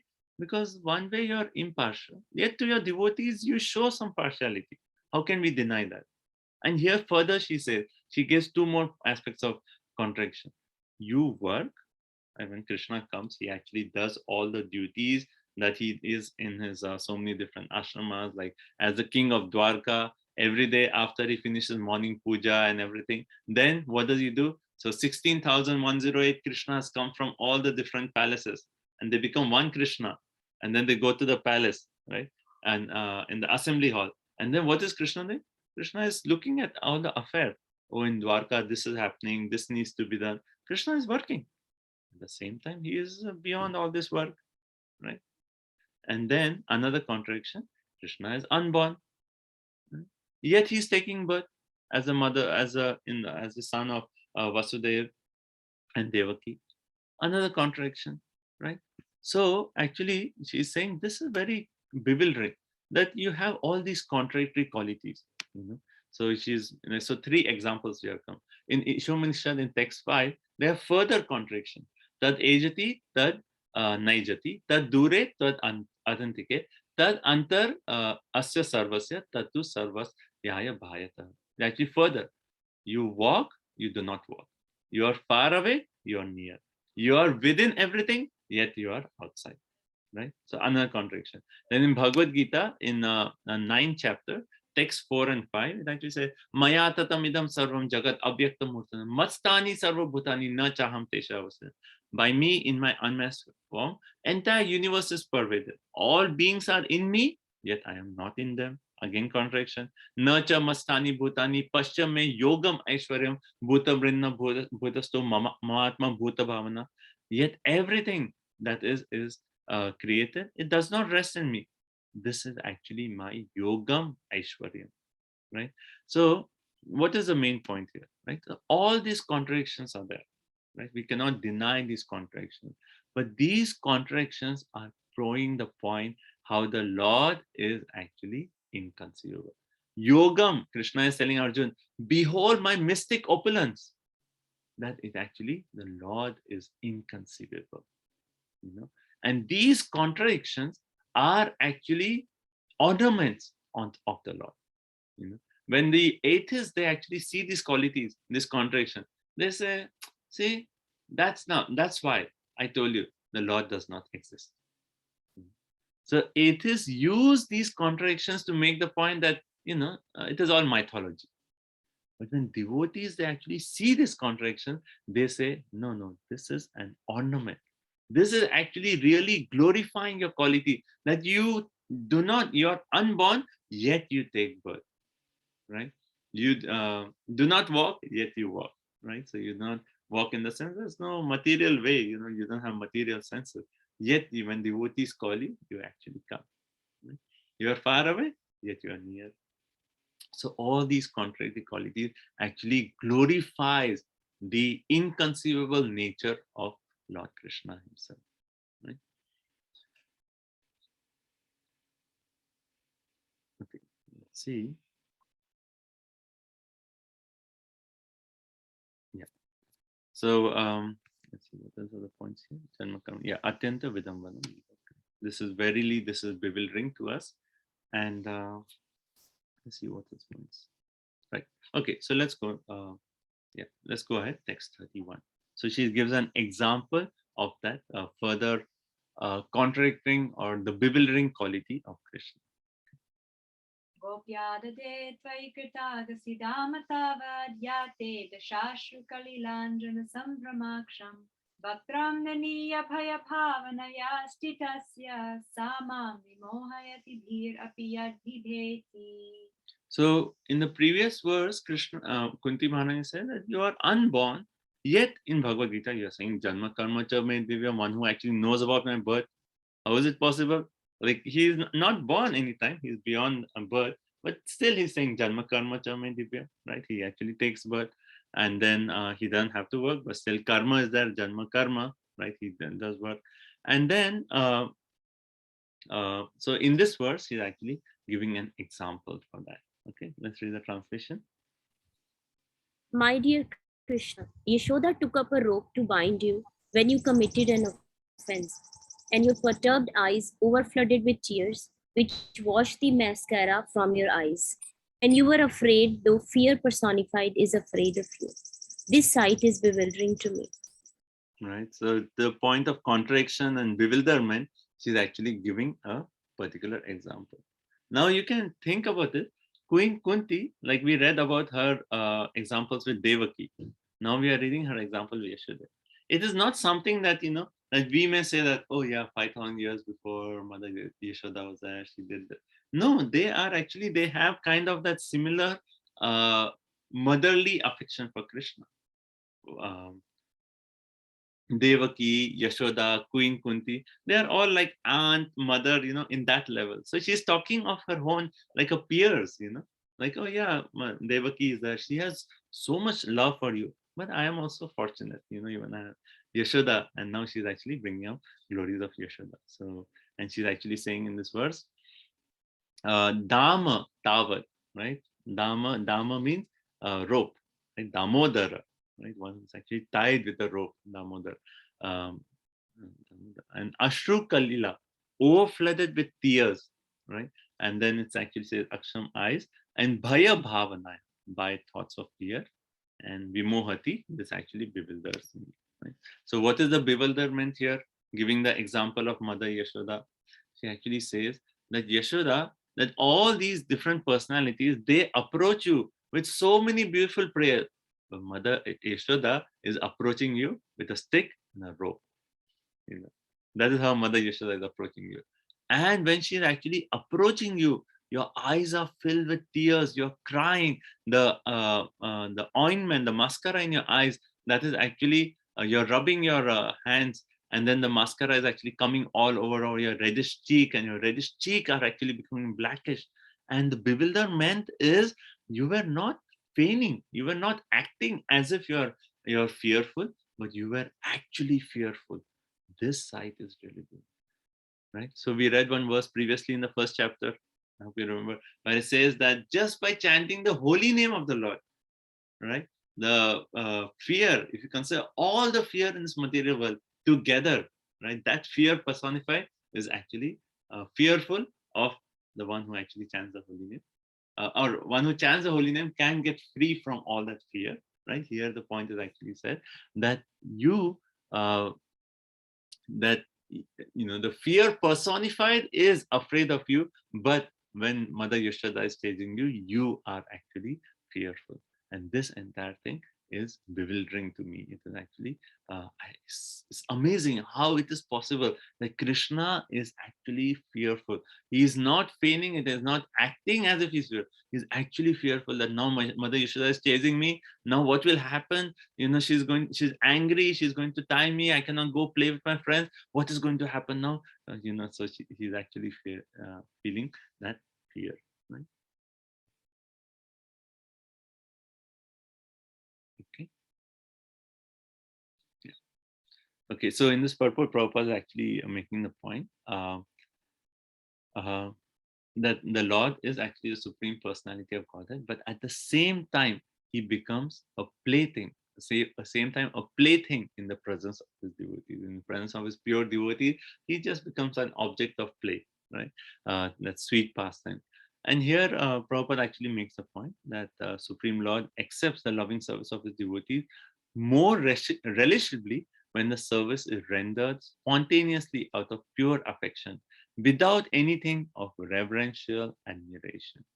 Generally, the Lord is worshipped by devotees in a reverential attitude, but the Lord is meticulously pleased when the devotee, out of pure affection and love, considers the Lord to be less important than himself. Right? So here in this purport, Prabhupada is bringing out that we talk about, yes, Raganuga Bhakti, right? And we talk about like approaching the Lord with awe and reverence can lead one only to Vaikuntha, but Chaitanya Mahaprabhu is actually opening the door so that we can actually experience that the love of Vrindavan, where a devotee actually considers the Lord to be equal to him or the Lord to be lower than him. The cowherd boys are fighting with Krishna and saying, Krishna, you lost, now you have to carry me.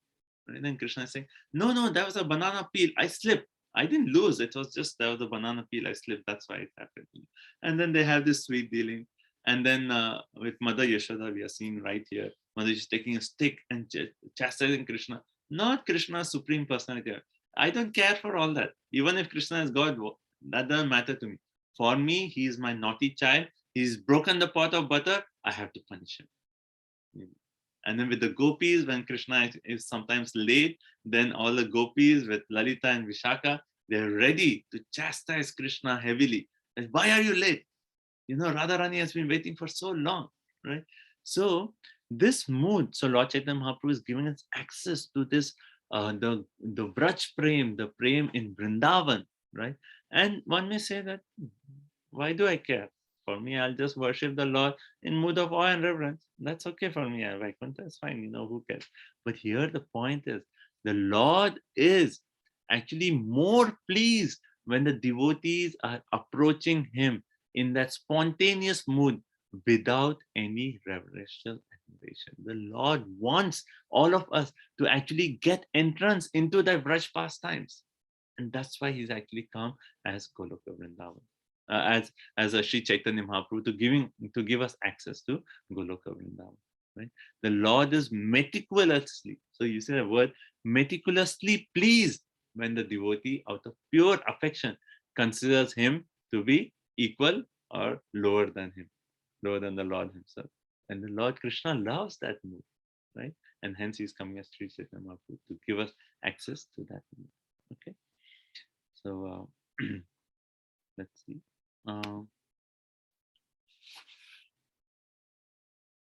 Should we do one more verse? Okay, so we'll stop here, right? And then we'll read. So we talked about at the point also that how Krishna, who is unborn, he is actually taking birth, right?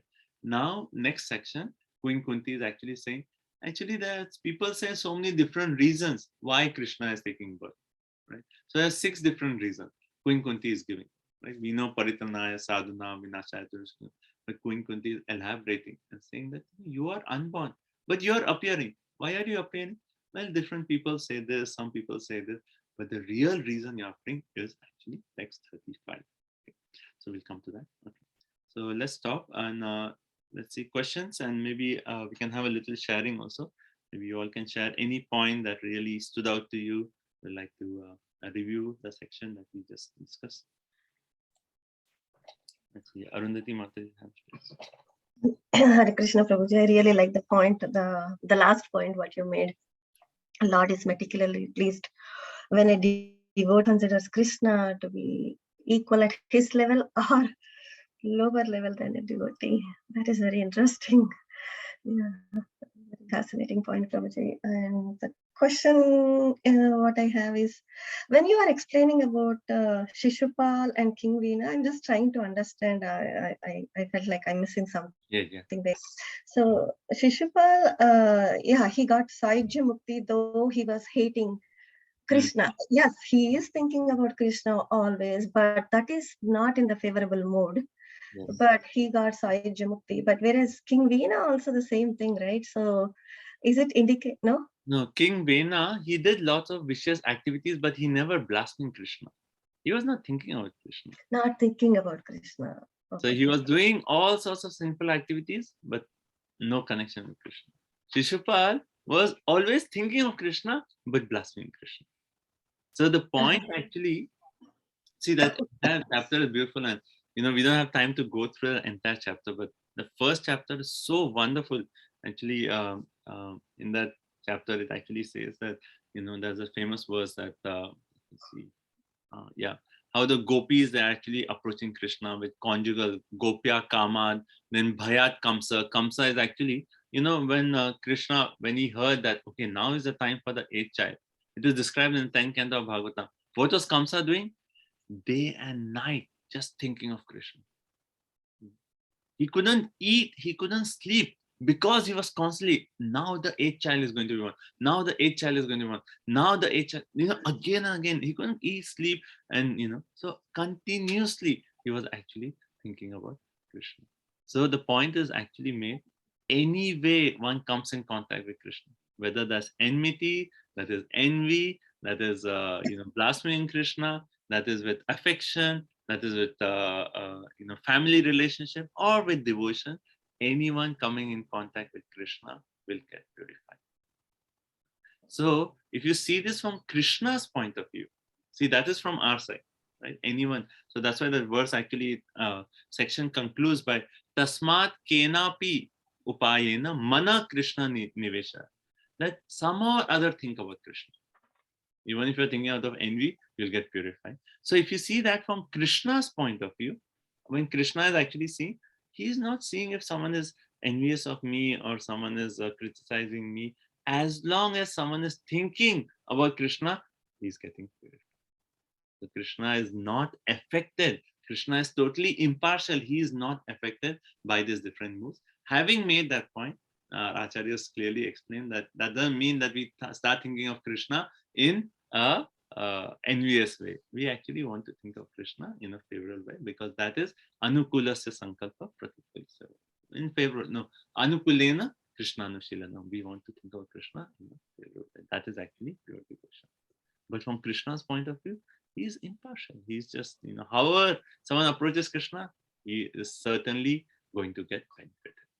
That's right. So King Vena did not actually think about Krishna. He did a lot of nonsense. But Beautiful explanation, Prabhuji. Yeah, okay. Thank you so much. thank you. Anyone else? Okay, let's have some sharing if you don't have questions. Hare Krishna, Prabhuji.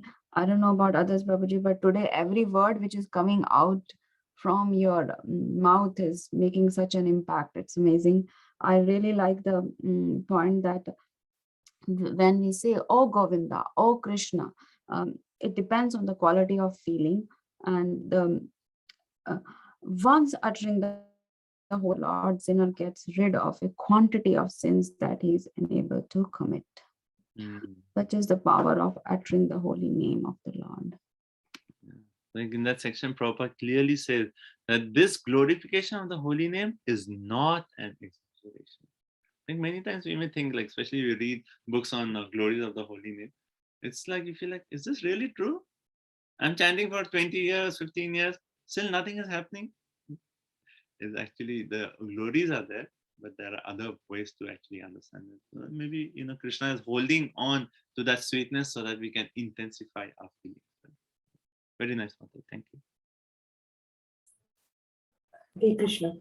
Yes, 27, Akinchana Vittaya, you are the property of the impoverished. That is a very nice point. So please remember that point. It is the point about possessiveness, not so much about having those possessions, like claiming proprietorship over whatever Krishna has given. So, we shouldn't think that if someone is poor, then he's a better devotee than one who's actually rich. No, it doesn't matter.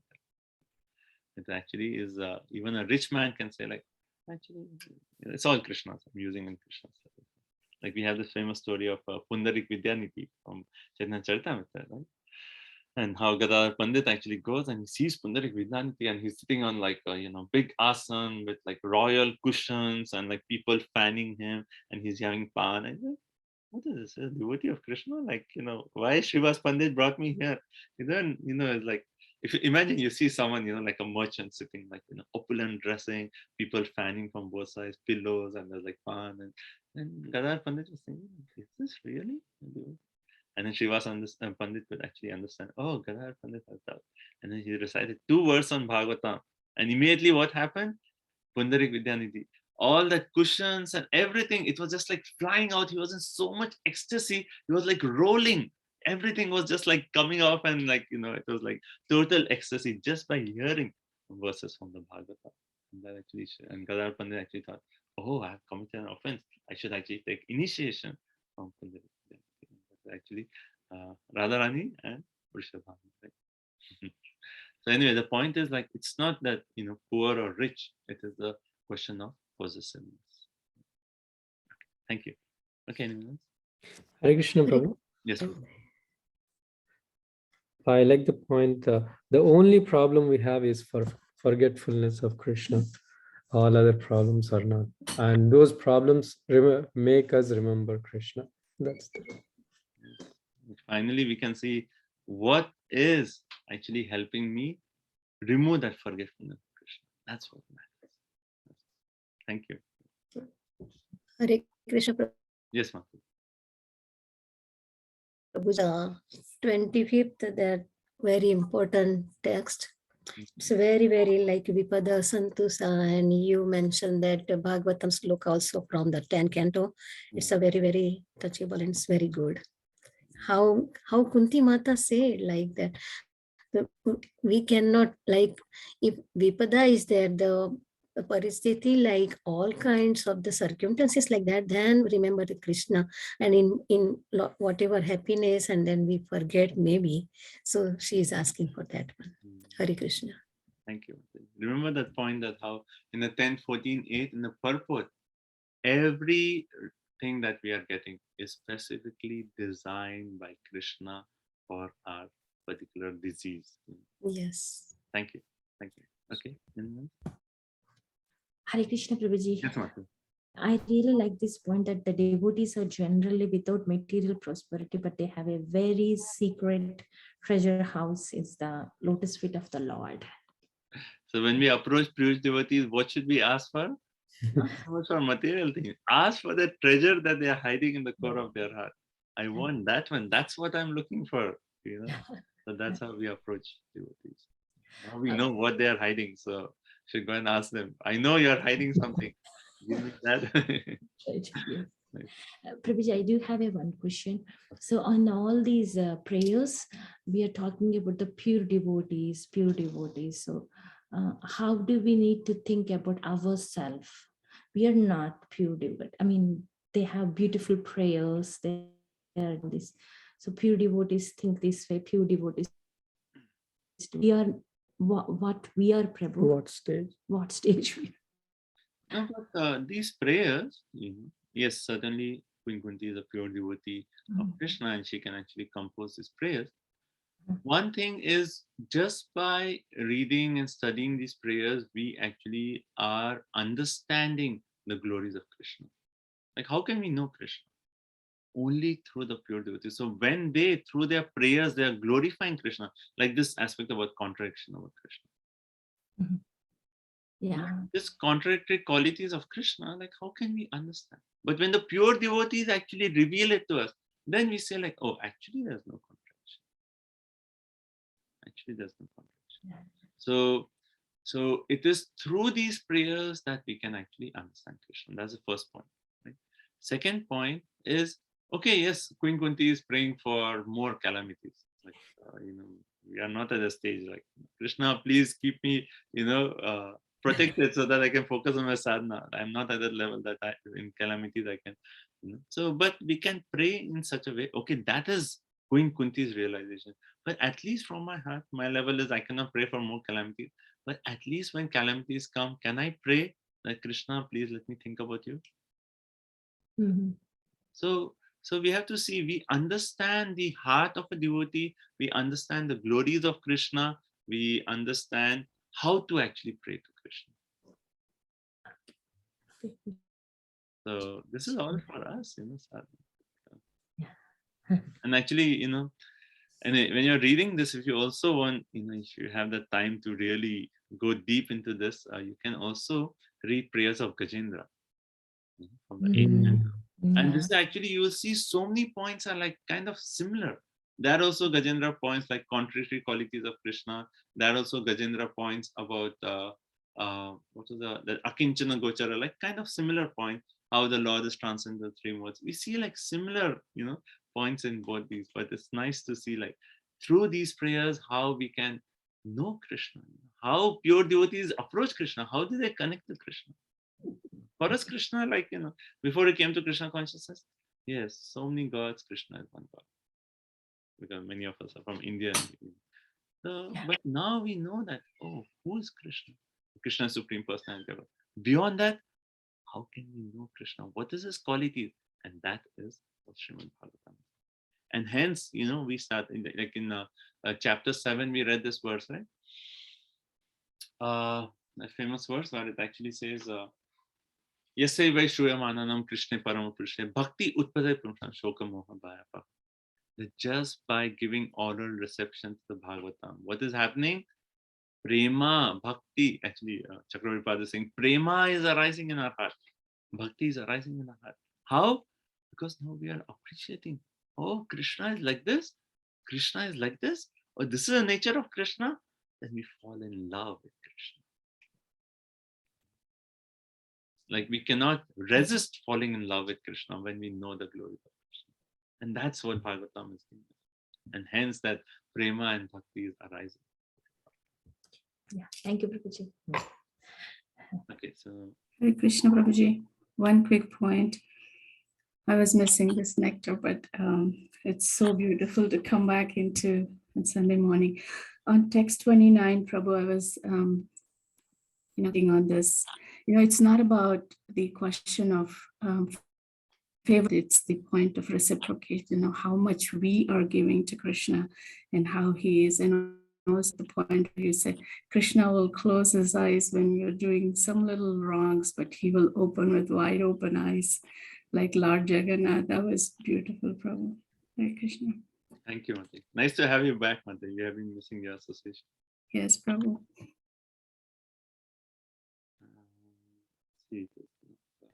I, Yeah. yes, I really like the point how Krishna is so loving that he is willingly being controlled by the love of his pure devotees. Yes.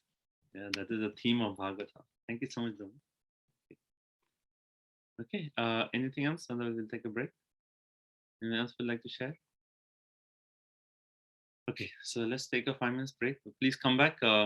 We want to finish this chapter, but the verses are so beautiful that every verse you just want to spend time, go so much in detail. But this time we'll try to finish the chapter. Okay, so let's take a 5 minutes break. 8:55, we'll resume. Thank you all so much.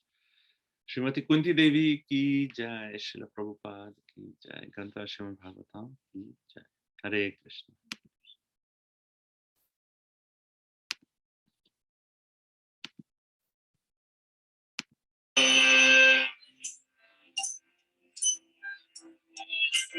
Krishna Krishna Hare Hare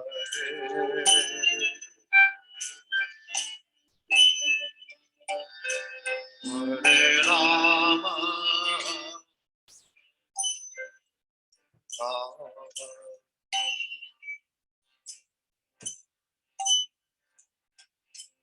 Rama Rama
Krishna Krishna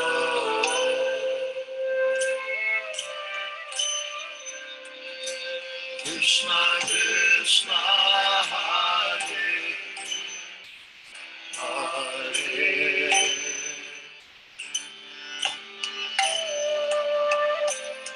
Hare Rama Hare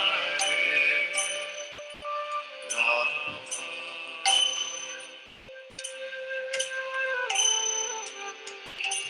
Rama Rama Hare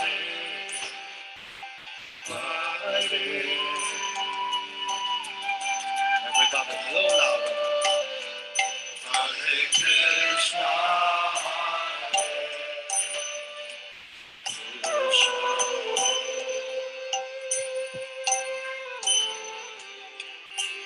Krishna Krishna, Hare Hare.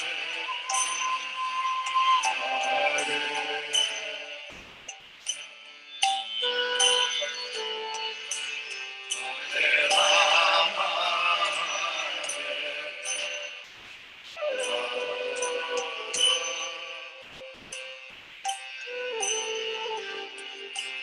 Rama Rama, Hare Hare.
Krishna Krishna, Hare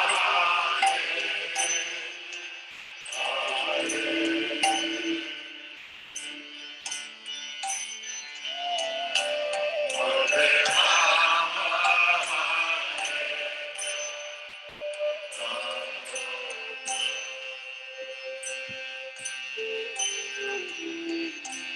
Rama Rama,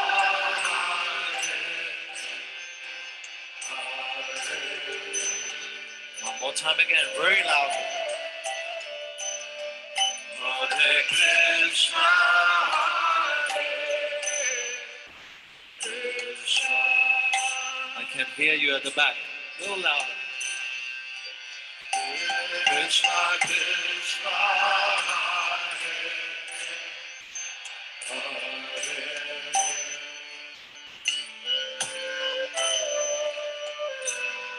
Hare Rama,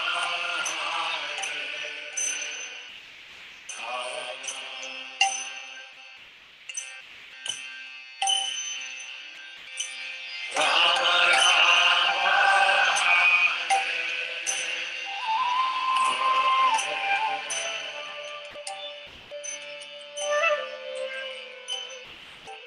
Hare Krishna, Hare Krishna,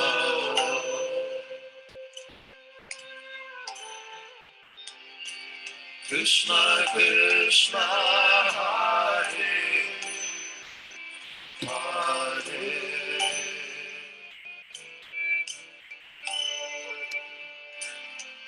Hare Rama, Hare Rama,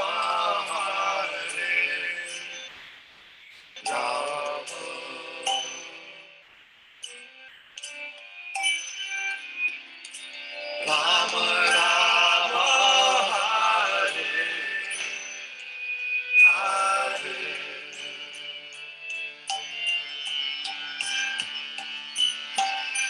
Hare Krishna, Hare Krishna,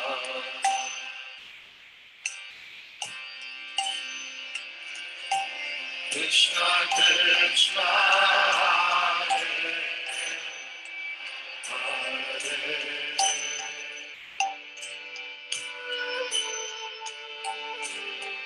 Hare Rama,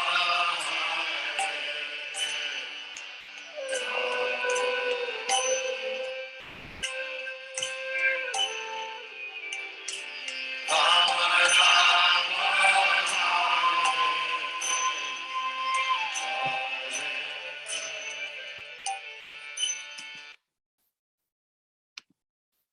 Hare Krishna.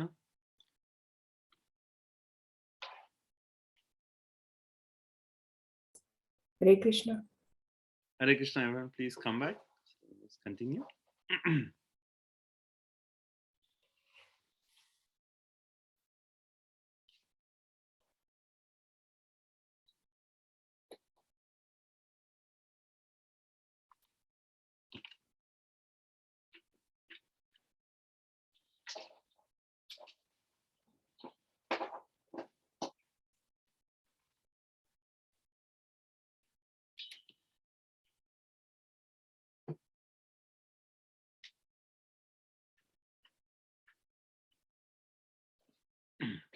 Okay, Hare Krishna. So let's continue. So now we are moving to the next section.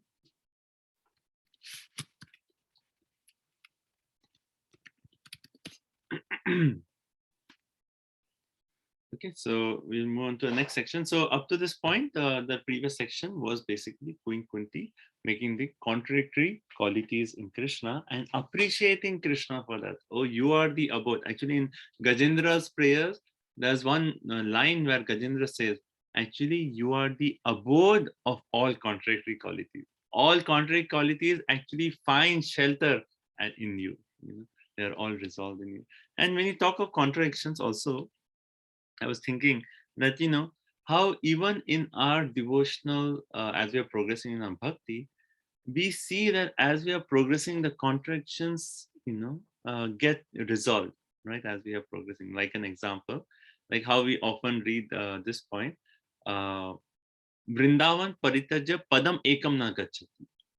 Right? What does that mean? Vrindavan Paritajya. That Krishna actually, he never leaves Vrindavan. So initially when we hear that Krishna never leaves Vrindavan, but we know Akrura came and then Krishna left Vrindavan.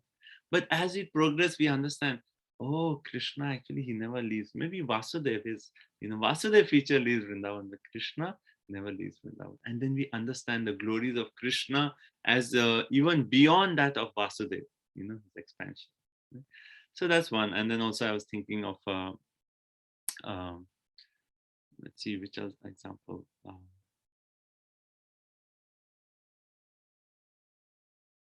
Yeah, anyway, like, also I was thinking in terms of like, the other example I can think of is, when Krishna in the 9.4 and 5, he actually speaks about like how, like I am there, but I'm yet not there. And we can understand that in terms of, if you consider Krishna in terms of Bhagwan, Paramatma, and Brahma. Yes, he's all pervading, yet he is actually separate. Right? So when he's all pervading, when Krishna is saying I'm all pervading, that's referring to the Brahman aspect. Yet he's separate, referring to the Bhagwan aspect. So as we progress in our bhakti, the contradictions actually get resolved. That was the point. But Queen Kunti is actually glorifying Krishna for the contradiction. The previous verse is actually Namami Swaram Satchidananda Rupam, right? It's actually Krishna is Satchidananda Rupam, yet he is actually crying. He's rubbing his eyes and crying, and the mascara on his eyes is getting onto his cheek, and then he's running in fear of Mother Yashoda, and who's chasing after in behind with a stick in her hand, right? So actually in the 10th canto, there's a verse where actually it says the particular Mother Yashoda and Krishna, and the word is used Vivashata. Vivashata means it's not that Krishna is like, feigning fearfulness. Oh, Mother Yashoda is angry, I should act fear. No, he's actually fearful. He's actually Vivash. Vivash means he's like forced to act in a way, act in that way because of that love of those devotees. He's so much controlled by the love of those pure devotees that he just is, he's feeling fearful. So we shouldn't think that he's actually feeling fearfulness. Right? Okay, so that was that section. Now continuing, when we talk of the contradiction in the Lord's appearance, he appears, yet he does not appear. What are different reasons people give for the Lord's appearance? And what is Queen Kunti saying? Finally, I feel this is the main reason why you actually come. Otherwise, the Lord. So there's the two concepts of Lord. Right? One is the transcendence, one is the immanence. Right? So transcendence means how the Lord is actually beyond this material nature. Immanence means how that Lord who is actually beyond this entire material nature, he's actually entering into the material nature. Right? So that aspect, when the Lord enters into something which is actually his own creation, how does he react with it? How does it interact with that material nature and so on? Right? So that aspect. So now we are having reasons of why the Lord is actually condescending onto this material world. Okay, text 32. Kechidahurajam jatam punya shlokasya kirtaye yado priyasyanvavaye malayasyeva chandanam. Okay, translation. Who was last? Some say that the unborn is born for the glorification of pious kings, and others say that he is born to please King Edu, one of your dearest devotees. You appear in his family as sandalwood appears in the Malaya hills. Right. So what is the first, like, two reasons here? One is Queen Kunti say Kechid Ahur. Kechid means some. Some people say that Ajam, right, unborn, Jatam is born. So again we see Ajam, Jatam, right? Contradiction. So some say that the unborn is actually taking birth. Why? Punya Shlokasya Kirtaya. Kirtaya means to glorify, kings. And Chakrapati, and even Prabhupada actually in his purport is saying that this Punya Shloka is referring to King Yudhishthir. To glorify King Yudhishthir, the Lord has actually come. Or to glorify his pure devotees, we can say, the Lord actually comes. Like even in the 11th chapter of Bhagavad Gita, when Krishna is actually showing the Virat Rupa, he tells Arjun that I have already killed all these different people. You actually become my instrument and earn glory. Become glorious. Right, so Krishna likes to give the glory to his devotees. So some say to actually glorify his devotees, here referring to Punya Shloka, referring to Yudhishthira, Krishna actually appears. Okay. And then second reason is that you actually appear to please the Yadu dynasty, right? Krishna is actually known as Yadava, right? He is born to please the King Yadu. He actually appeared in that dynasty to please King Yadu, right? We'll read more about King Yadu in the 9th canto, the story of King Yadu. But and then the example is given after that. So two reasons are there. The example of this for the second reason is you appear in his family as sandalwood appears in Malaya hills. Malayasyeva Chandana, right? So if you see sandalwood, such a wonderful tree, you know, we use that sandalwood, we actually rub it on a stone and we apply it, you know, we have Chandan Yatra. You see different deities around the world. Normally their complexion is either like, you know, blackish or they are white marble. But when there's Chandan, the entire form changes. They are like, you know, full like Chandan. Right? The Chandan is so glorious. But the Chandan is found in Malaya Hills. Prabhupada says Malaysia, right? Malaya Hills. And the Malaya Hills are actually glorified because the Chandan.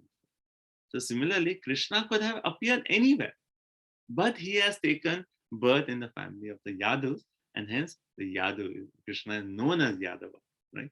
Just like another example Prabhupada gives is like the sun, it actually arises on the eastern horizon. But one way sun is not even arising, right? Sun is always there. It's the earth is actually revolving. And it appears that the sun is arising from the eastern. And when you say like, oh, the eastern horizon is so wonderful. Right? So similarly, so Krishna is appearing, he is appearing, but in his appearance, he actually is glorifying Yadavas, just like Chandan, sandalwood appearing in Malaya gives glory to the Malaya hills. Okay? And Prabhupada also mentions one story in the purport about Maharaj Nala was also a great pious king. That Punya Shloka, sometimes in Shastra that even Maharaj Nala is actually referred to as Punya Shloka. But this verse is particularly referring to Yudhishthira. Why is that? So this story of Nala is actually there. I think you know that in Mahabharata there's a story that when King Yudhishthira goes to the forest, he meets the sages, and to a particular sage he actually asks that, is there anyone more unfortunate than we? I actually was in the gambling match, and it was we are here in this forest, and even that time, even Arjun, he had actually that 1 year when he was not there. Even my dear Arjun is not there. I'm so unfortunate. Is there anyone else who's so unfortunate? He's actually just making that point. But the sage actually said, well, there was another king, King Nala. Even he actually had a gambling match with his brother, and he lost everything. But when he was sent to the forest, he was even separated from his wife. So that was even worse than your situation. But here the point is actually said, but King Yudhishthira is glorified because he's a devotee of Krishna. So devotee Krishna glorifies the devotee. Like even Lord Ramchandra, he could have got Sita Maya so easily, right? What is that for Krishna to do? But still, he glorified Hanumanji. But he sent Hanuman and said, Hanuman, you can actually jump. He actually jumped across and he gets the glory. So similar, right? So that point is that. Right? Now, this point about the sun, Prabhupada, of course, last line of the purport, as the sun is never the sun of the eastern horizon. This Lord is no one's son, but he's the father of everything that we. Right? And so, time, but I was seeing that the sun example. Anyway, maybe I'll post it on the group. There are like at least 6 different analogies of the sun that comes in our Shastras. I'm thinking like, we can meditate on these 6 aspects, and whenever we see the sun, we can think about how sun is actually used. Okay, I'll quickly go through. One is sun. We say there's a sun, there's a sun planet, and so that's how there's Brahman, Paramatma, Bhagwan. Those are compared to 3 aspects of sun, right? Sun rays, the sun planet, and the deity sun, the sun god, right? So that's one example. Second example, how the sun is compared to internal, marginal, external potency of the Lord, right? Internal potency referring to the sun, heat right around the sun, then marginal referring to the rays of the sun, and then external referring to either reflection or the shadow, right? So another example of sun. Third example of sun is used in a Shastra is कि Krishna Surya Sama Maya hai Andhakar. Jahan Krishna Tan nahi Maya. Krishna is actually compared to the sun and Maya is compared to darkness, right? Third example. Fourth example is given that in Bhagavad Gita, Krishna actually in 7th chapter, 8th verse, he says, Prabhasmi Sasa Surya. Krishna says, sun is my eyes. You know, that is the fourth example. Fifth example is, fifth example that is actually given is how Krishna appears and then he disappears, right? From this, he shows his past and disappears. Similarly, the sun rises and then the sun is, but the sun is always there. It's not that when sun has set, the sun is not there. So similarly, Krishna appears, he disappears, but Krishna is always present, right? And that point is again another example is made from the sun rising, that when the sun sets at one place, it rises at some other place. So when Krishna's pastime completes on this planet, the pastime starts on another planet. So anyway, the 6 I was just thinking of so many different. But the main point is when we look at the sun, we can actually meditate on these 6 glories of Krishna, Krishna's energy. But the sixth one is Krishna. When the sun sets, then it rises somewhere else. So when Krishna's pastime complete here, it starts in some. Anyway, that was a side point, but it's nice to meditate on sun. One more point, Prabhu, like sun gives rays to everyone and is not partial. Yes, exactly. Okay, point number 7. We just discussed how the Lord is impartial. So please add on to the list and any other examples. And it's so nice to meditate on these points. Okay. Thank you, Prabhu. Prabhuji, what is this internal, marginal, and external? Marginal is rays. Yeah. External, some places is compared to the shadow, or some places is compared to a reflection. And internal? Actually, the sun heat right around the sun. Like how when they use a sun globe, you see like, what's it called? Corona or something? Where you see the heat right around that. So non-different from the sun itself. So, thank you. Okay, so next, so 2 reasons covered, right? Now reason number, next reasons. So 3, 4, and 5 in text number 33. Apare vasudevasya devakyam yachito vyagat ajastvam asya kshemaya vadhaya cha suradvisham. Okay, translation. Hare Krishna. Others say that since both Vasudeva and Devaki prayed for you, you have taken your birth as their son. Undoubtedly, you are unborn, yet you take your birth for their welfare and to kill those who are envious of the demigods. So again, like if you see in previous verse also, there are 2 words that to actually say birth and does not take birth. Here also, Abhyagat took birth, Ajaha unborn, right? Again. But now what are the other reasons? Apare Vasudevasya, right? So Vasudeva and Devaki. And what is Yachito? Yachito means they actually prayed. They prayed, Krishna, Devaki and Vasudeva in their previous life, they actually prayed, oh, we want a son like Krishna. And Krishna says, no one like me, I will come as a son, right? So some say it is actually the prayers of Vasudeva and Devaki. That's why you actually took birth. That's reason number 3. Reason number 4, Shemaya. Shemaya means you actually appear to give welfare to all the people of the world, right? That is reason number 4. Reason number 5, Sura Dusam. Sura means the demigods. Dusam means those are envious of the demigods. So you actually come to Vadaya, to kill all the Asuras. So reason number 5. Okay. So translation. Oh, you already read it. Okay.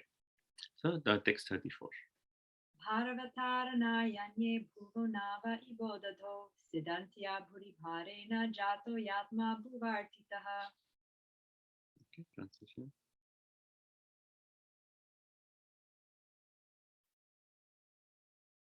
Who's next? Please go ahead. Prarthana Mataji. Hare Krishna Babaji. Yes. Others say that the world, being overburdened like a boat at sea, is much aggrieved, and that Brahma, who is your son, prayed for you, and so you have appeared to diminish the trouble. Okay. So the reason number 6 is actually says others say, right? So she's actually saying the opinion of different people. Others say Bhuri Bharena. Bhuri means extremely heavy, Bharena, burden, right? So we remember in the Krishna book, the first chapter or 10 canto, first chapter, like what it starts off with what the entire 10 canto, how Mother Bhumi Devi, she's actually burdened with so much sin. And then what does she? She takes the form of a cow. She goes to Brahmaji. She goes to demigods, and then they go to Brahma, and then she actually prays that, oh please, I'm overburdened with so much sin. You please do something. And then Brahma actually prays, oh Krishna, you please appear. Right? They go to the banks of the Shvetadvip, and then they sing the Purusha Shukta prayer.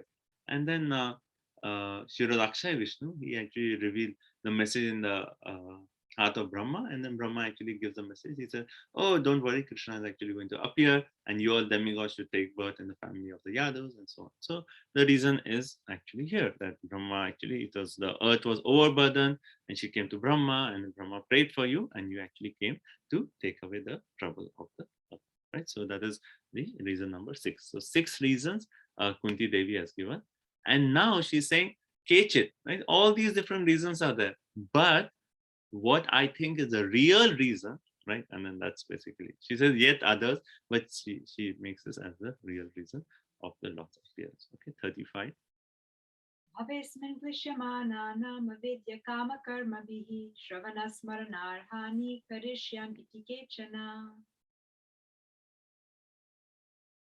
And yet others say that you appeared for the sake of rejuvenating the devotional service of hearing, remembering, worshipping, and so on, in order that the conditioned souls suffering from material pangs might take advantage and gain liberation.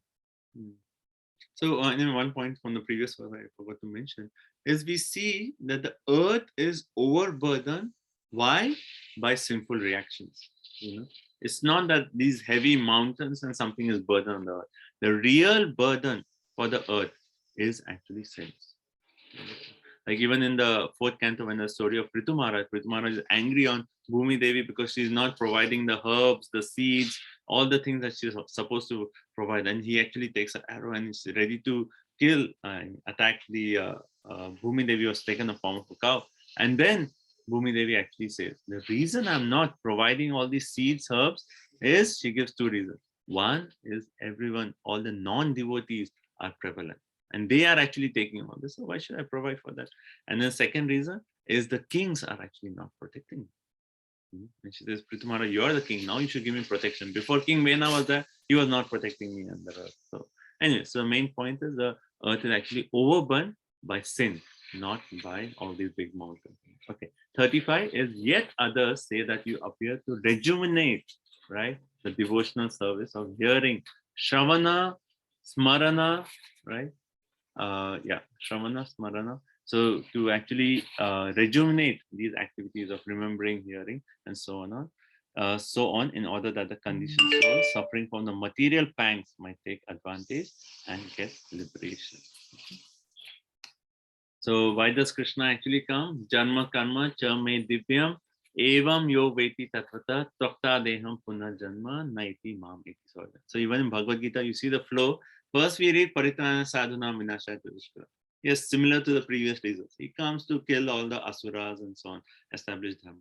Then text 9, 4.9 says, Janma karma cha me divyam. He actually says that those who actually know about my birth and the activities, Janma karma cha me divyam, evam yo veti takta deham punarjanma. Then he does not have to take birth again in this material world. And that is the conclusion of Krishna for his reason of appearance. Similarly, here Queen Kunti is concluding by making the point that you come to give us that, you reveal your sweet pastime so that we can know about it, we can hear about your pastime, we can chant about your pastime, we can remember your pastime. And by that, we can actually get free from this material existence, right? So here, real reason of the Lord's appearance is given. So in the purport, Prabhupada explains how that, why are we here? First is there is ignorance, avidya. Because of ignorance, what happens? We have desire, karma. And because of karma, what we do? Action, which is karma B. And because of karma B, what you have? Klishya manana, which is actually the suffering. So it all starts with avidya. Avidya, karma, karma B, and klishya manana. These 4 things are a sequence. And it's like a vicious circle. But this vicious circle can only be broken when we actually take to hearing about Krishna, remembering Krishna, chanting about Krishna, and hence this is Krishna's real reasons of appearance. Otherwise, the vicious circle, there is no way to get out of it. Okay. Now 36, he is actually elaborating on 35. Shinvanti gayanti granantya vikšnashaha smaranti nandanti tavehitam janaha ta eva pashyantya chirena tavakam bhava pravaho paramam padambujam. Another beautiful verse. Please read translation. It's me. Who's next? Oh Krishna, I think it's me. Yes, go ahead. O Krishna, those who continuously hear, chant, and repeat your transcendental activities or take pleasure in others doing so certainly see your lotus feet, which alone can stop the repetition of birth and death. Shrinvanti, Gayanti, Grinanti. Those who Shrinvanti, hear, Gayanti, chant, Grinanti, accept, Abhikshna Nasaha. So we see this again and again, right? How we have to do it? Constantly, regularly we have to chant, right? Again and again we are reading the same point. So one who actually does the hearing, chanting, and accepting the message of the Lord continuously. And then Smaranti, remembers. And then Nandanti means who takes pleasure in others chanting your glory, right? So when we see other devotees chanting, like, we feel like, oh, so nice, he's glorifying Krishna, right?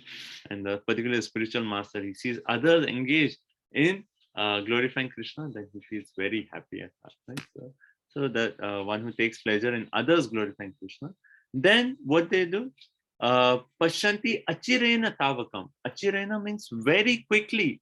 What they will Pashyanti, they'll see. They will see what? Padam bhujam, lotus feet of the Lord.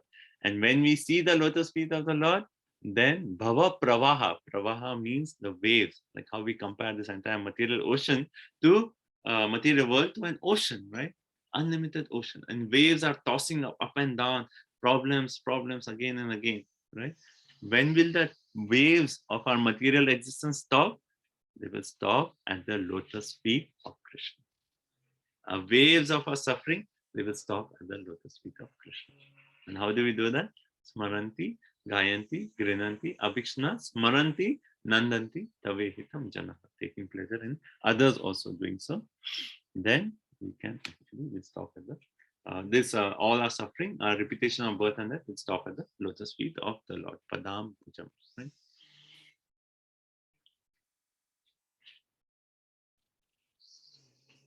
Right. Okay. Prabhupada, in the second paragraph of purport, he starts off.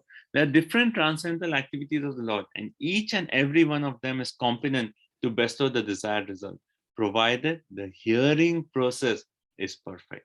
So hence Kunti Maharani is also starting the verse with hearing, Shrinvanti. We have to hear. And once we hear, then we can do Gayanti. Then we actually Smaranti, we remember. And so, but it has to start with Shrinvanti. So all these activities, they can become perfect only when we're hearing. And Prabhupada also says, yes, hearing is there, and there are others also who hear, but they may not get the same result. Why? Because they are not hearing from the right source. Hearing is important, but it has to be from the right source. Right? And also Prabhupada makes a point, some of them just jump to the 10th canto and focus on those. But that is not a proper speaker, because that means that he is saying that the other activities of the Lord are not transcendental. All the activities of the Lord are transcendental, right? That is a true speaker of the Bhagavad. Prabhupada makes a point that Krishna in Kurukshetra, we have to understand that first before we can understand Krishna in Vrindavan. 37. Apyadyanastvam sakrite hita prabho jihasasi sitsurido nujivinaha yesham nachanya bhavata padam bhujat parayanam rajasuyo jitam hasa. Okay, so the previous section is complete in the last verse, right? So what is the previous section? The reason for the Lord's appearance and Queen Kunti's conclusion. Why does the Lord actually come? He comes to rejuvenate the activities of hearing, chanting, devotional activities. That is the real reason. And then she is glorified that activity of hearing, chanting, and so on. And now, in the last section of Queen Kunti's prayers is basically her personal request, right? We said that how we come to the Lord, we tend to just normally just ask directly, oh Krishna, please do this. But here Queen Kunti has said all these prayers, and finally she's going to say her personal request. Is the sound okay? There's some background sound, but you can hear okay? Yeah, okay. Okay. So last section. So in this, she's going to, what is finally Queen Kunti asking for, right? What is her personal request she's expressing in this verse? So translation, 37. Hare Krishna. O my Lord, you have executed all duties yourself. Are you leaving us today? Though we are completely dependent on your mercy and have no one else to protect us, now when all kings are at enmity with us. Hare Krishna. So why is Queen Kunti glorying all these prayers? And we know the scene, right? Krishna has sat on his chariot to go to Dwarka. Uttara came.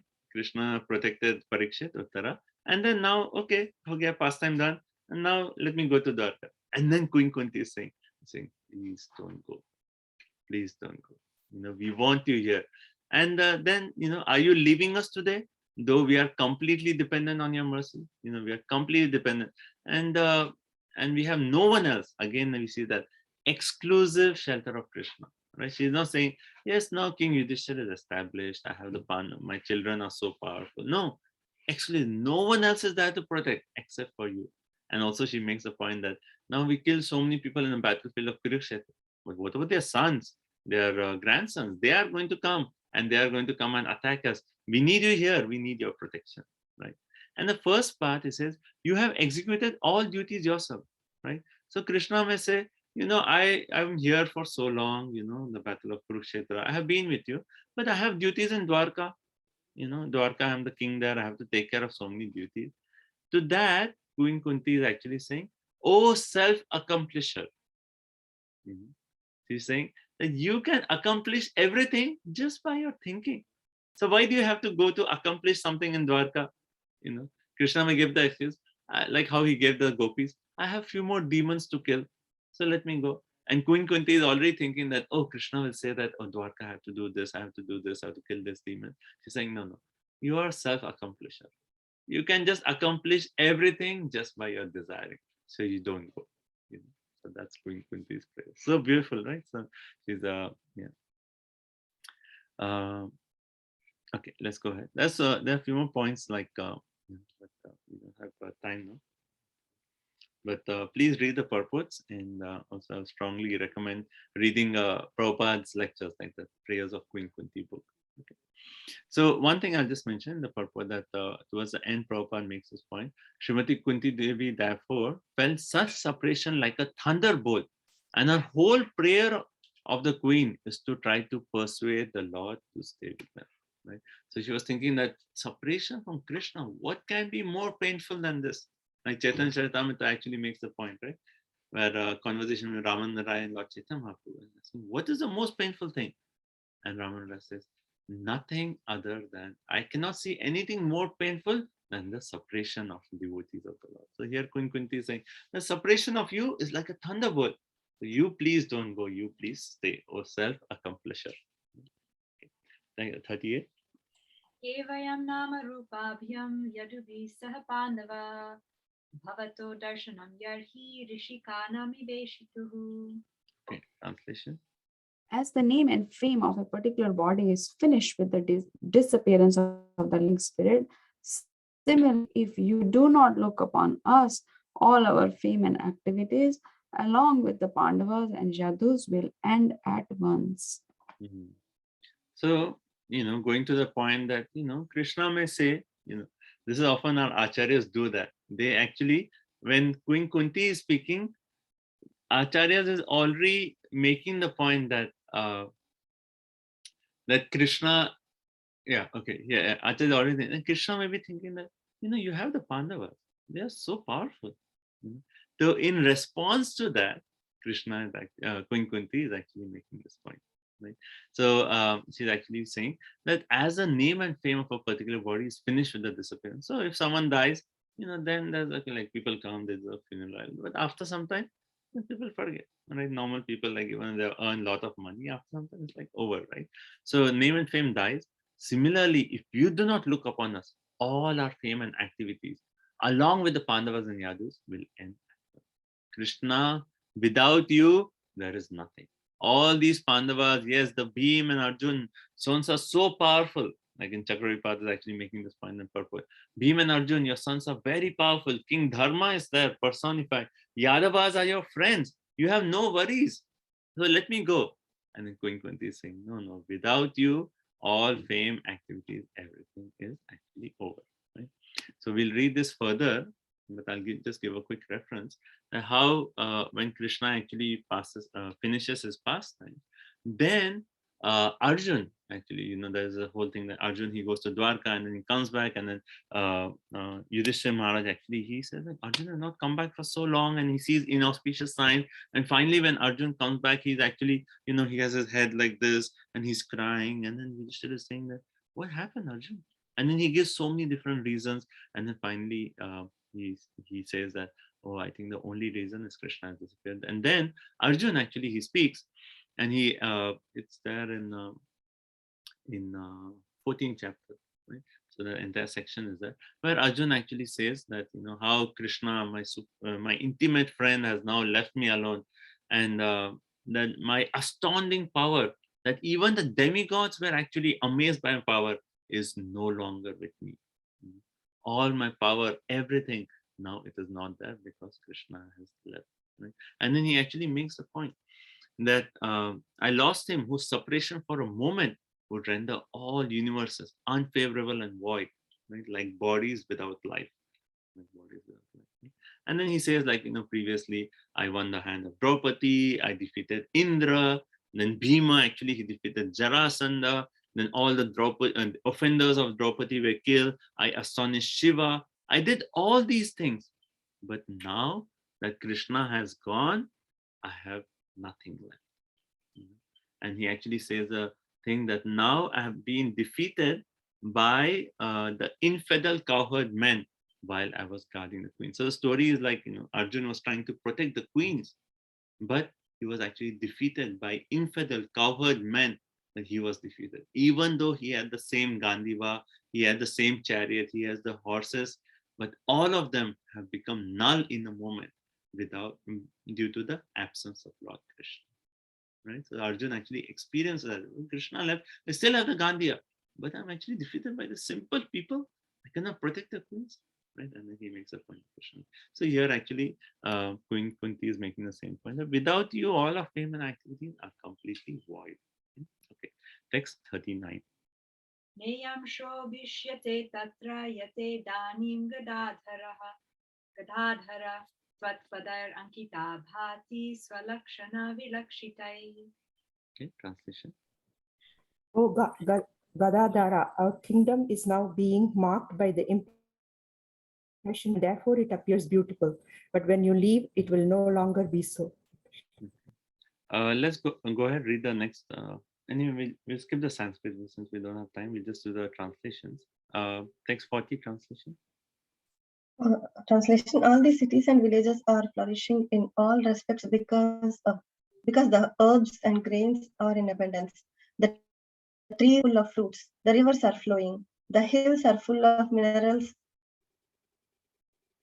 And this is all due to your glancing over them. Hare Krishna. So in 39, she's actually saying, "Oh Gadadhar, our kingdom is now being marked by the impressions of your feet, and therefore it appears very beautiful." Right? So it is actually Chakravarti is saying that in Vrindavan, Krishna doesn't wear shoes. Right? So all over Vrindavan, it's like you can see the impressions of Krishna. And when all the cowherd boys and all the Vrajvasis, they are walking on the dust of Vrindavan, they do not step on Krishna's feet. They see Krishna's feet, they go to the side and they walk around. Like that's why when Kaliya pastime took place, how did they know that Krishna is there? They're following the lotus feet of Krishna. All the impressions, it's so sweet. But also when Krishna is here, in Kurukshetra, in Hastinapur, with all the Pandavas, sometimes because his dealings with Arjuna is intimate, sometimes he doesn't wear shoes. He doesn't wear shoes.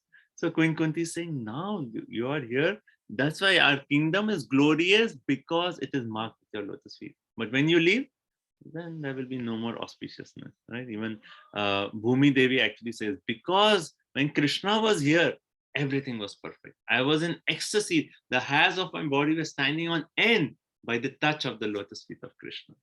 But now Krishna has disappeared, and then she's crying. This will come in the pastime with Bhumi Devi and Dharma, right? Later in this canto. And then text 40 is saying that when Krishna is there, then all cities, villages, everything flourishes now, and everything is happening just by the glance of Krishna, right? So if you want to bring prosperity in the society, bring Krishna consciousness, then there will be prosperity. Otherwise, there is no hope. All our artificial, methods of we should do this, they are all just patchwork.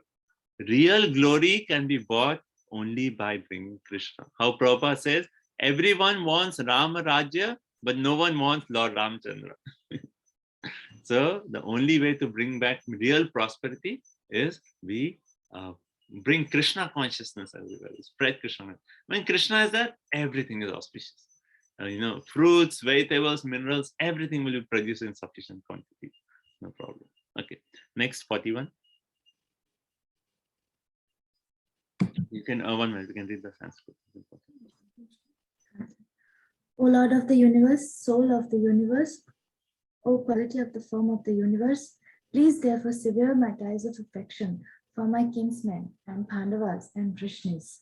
Right, so now she's actually saying she wants the Lord to stay back, and she said, like, when you are there, there's prosperity, everything is perfect. Without you, there is no fame, no, even my strength, my Pandavas, my sons, they have no strength. It's all because of you. So please don't go. Then why is she asking in this verse, please break my relationship with my Pandavas and Vrishnis? Both Pandavas and Vrishnis are devotees of the Lord. Why is she asking to break relationships? So the point here is she's actually saying, now she's actually thinking, I'm asking Krishna to stay, but if Krishna stays here, the Vrishnis will not have his association, right? And if Krishna stays here, if Krishna goes, then my sons Pandavas will not have the association. So either it is Pandavas having association of Krishna or Vrishnis, but I am related to both. One from my father's side and one is my own children from my husband's side. So my mind is like, should Krishna stay? Should Krishna go? Should Krishna stay? Should Krishna... Oh, no. This is too disturbing. I don't want this. I just want to focus on Krishna. I just want to have the spiritual relationship with Krishna, not relationship based on my bodily relationships. Not that Krishna is my nephew or he's, my father is son. I don't want that disturbance. I don't want any obstruction, right? I just want complete focus on Krishna as the Supreme Personality of Godhead. So, break away those relationships. Relationships are there, but right now I just want to think of Krishna as the Supreme Lord, right? So hence she's asking, sever my tie of affection for my kinsmen, the Pandavas and the Vrishnis. Okay, that's okay. Okay. So Prabhupada says in the purport, a pure devotee cuts off the limited ties of affection for his family and widens his activities of devotional service for all forgotten souls, right? And he gives the example of 6 Goswamis and Lord Chaitanya Mahaprabhu and so on. Okay, and then text 42 is very beautiful. So 40 and 42 important. 42 we can read the Sanskrit.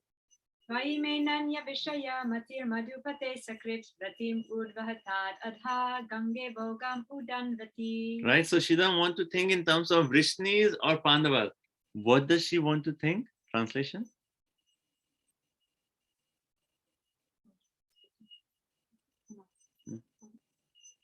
Okay, I can just read. O Lord of the Madhus, as the Ganges forever flows to the sea without hindrance, let my attraction be constantly drawn unto you without being diverted to anyone. So this is a prayer we all can memorize, and we can go to Krishna and we can pray. Tvai me nanya vishaya. No one else, ananya vishaya, unalloyed, right? Tvai me ananya vishaya, matir madhupate sakrit. Let my attention, Madhupate, O Lord of the Madhu, asakrit, continuously flow to you. Ratim udvata, that attraction may continuously flow just like Ganges continuously flows down to the sea. If there's any obstacle in Ganges, what happens? It just goes on side, it goes. Nothing can stop the Ganges from flowing. right? So similarly, let nothing stop my mind to always be attracted to you. Let my consciousness always be focused on you. Let me have that rati to you continuously, constantly, right? So this is like the kind of concluding prayer of Queen Kunti. After saying that, Krishna, maybe you don't leave, you leave, maybe you should go to give some time to the Vrishni. She's saying, okay, no. Let my mind always be focused on. That's all I want. And that's finally our prayer to Krishna. Let us always be absorbed in Krishna. Okay. Text 43. Yeah, translation. O Krishna, O friend of Arjuna, O chief amongst the descendant of Vrishni, you are the destroyer of those political parties which are disturbing elements. Your prowess never deteriorates. You are the proprietor of the transcendental abode, and you descend to relieve the distresses of the cows, the brahmanas, and the devotees. You possess all mystic powers, and you are the perceptor of the entire universe. You are the Almighty God, and I offer you my respectful obeisances. So this is like in 43 is basically her conclusion, where she is glorifying. She's giving 10 different glorifications to Krishna. Right? Krishna referring to Krishna himself. Krishna Sakha, friend of Arjuna. Then Vrishni, Rishabha, chief of the Vrishnis. So you can go down through the list. Like we don't have time, so I'm not going through. But basically, she's summarizing all her prayers by a final verse of glorification, where she's actually having 10 different aspects of glorification. So, okay, so Krishna as such, friend of Arjuna, descendants of Vrishni, destroyer of political parties, prowess that never deteriorates, proprietor of transcendental abode.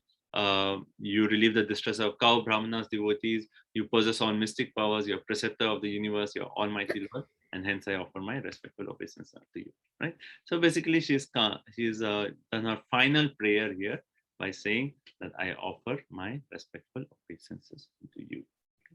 So that is 43. The last so that is the last verse of Queen Kunti's prayers. Okay. Now, what does Krishna say in return? Right. So this is the next verse. Sutta Goswami said, the Lord, thus hearing the prayers of Kunti Devi composed in choice words for his glorification, mildly smiled.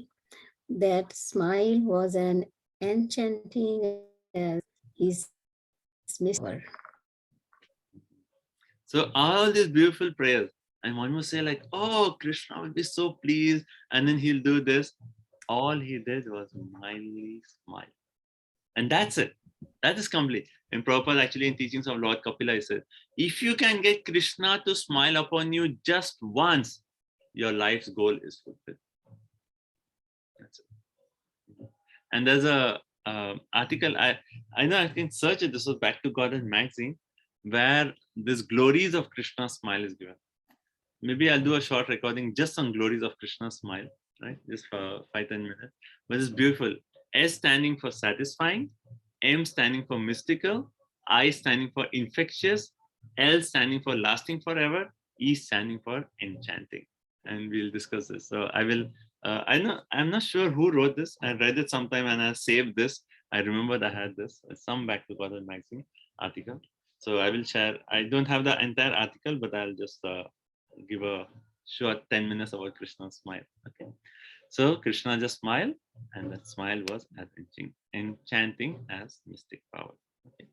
So this basically this chapter. So we'll stop here, and the next few verses are basically a prelude to the next chapter, right? So we can actually start the next chapter with covering the last few verses. So it is very simple. There is no much explanation also required. Basically, Krishna and Vyasadeva are coming to Yudhishthira and trying to pacify Yudhishthira. Yudhishthira is still lamenting. So many people killed because of me, and then he was still lamenting, but still he was not pacified even when Krishna and Vyasadeva tried to pacify him. And finally, Krishna takes him to Bhishma there, and that starts the next chapter. So we'll start the next chapter with the last few verses as the prelude. Okay. So I know it's 44. Let's stop here. Thank you so much for your association. I was really praying that these Queen Kunti prayers are so beautiful, and And I was praying that Krishna somehow use me as an instrument to actually do, a tiny drop of justice to his prayers. And, it's really like very, very beautiful. So please, you all can read again, absorb yourself in these prayers, and, you can just fall in love with these prayers of Queen Kunti. So we'll stop here. Grantha Srimad Bhagavatam ki jai, Srila Prabhupada ki jai, Vancha Kalpatarubhyasya Kripa Sindhubhyaiva cha Patitanam Pavanebhyo Vaishnavebhyo Namo Namaha. Queen Kunti ki jai, Srila Prabhupada ki jai. Thank you all so much for your association. So again, like those who have to leave, please feel free. Those who like to just share one point before you leave, you can do that. And those who have questions, then I'll stay back. Okay. Anyone wants to share any point before you drop it? Please do so. No. Hare Krishna Prabhuji, I really like the point how the pure devotee cuts off the limited ties of the affection for his family and broadens the activities of devotional service. I really like that. We see everyone in relationship to their spiritual existence. Thank you, Mati. So please read that purport also, because that's an important point I didn't go through. How Prabhupada points about that finer aspects of relationship, how it is not possible to give that up in relationship in our devotional life. Okay, so please read those points, Prabhupada. Okay, next. Hare Krishna Prabhuji, I really like that point that bring Krishna into our life. We want real prosperity in our life. Yes. Okay. Thank you. Anyone else? Thank you, Devananda Mati. Hare Krishna. Anyone else? Hare Krishna Prabhuji, I really like the concluding prayer of Maharani Kunti. Ananya Vishya, no one else, no one else. So amen, Ananya Vishya. That's our prayer, right? So amen. One pointed attention. Thank you. Thanks. Prabhuji, I have a question, but I can ask later. Let everyone share. Okay, yes. Let's have some sharing. If anyone wants to share and drop it, feel free.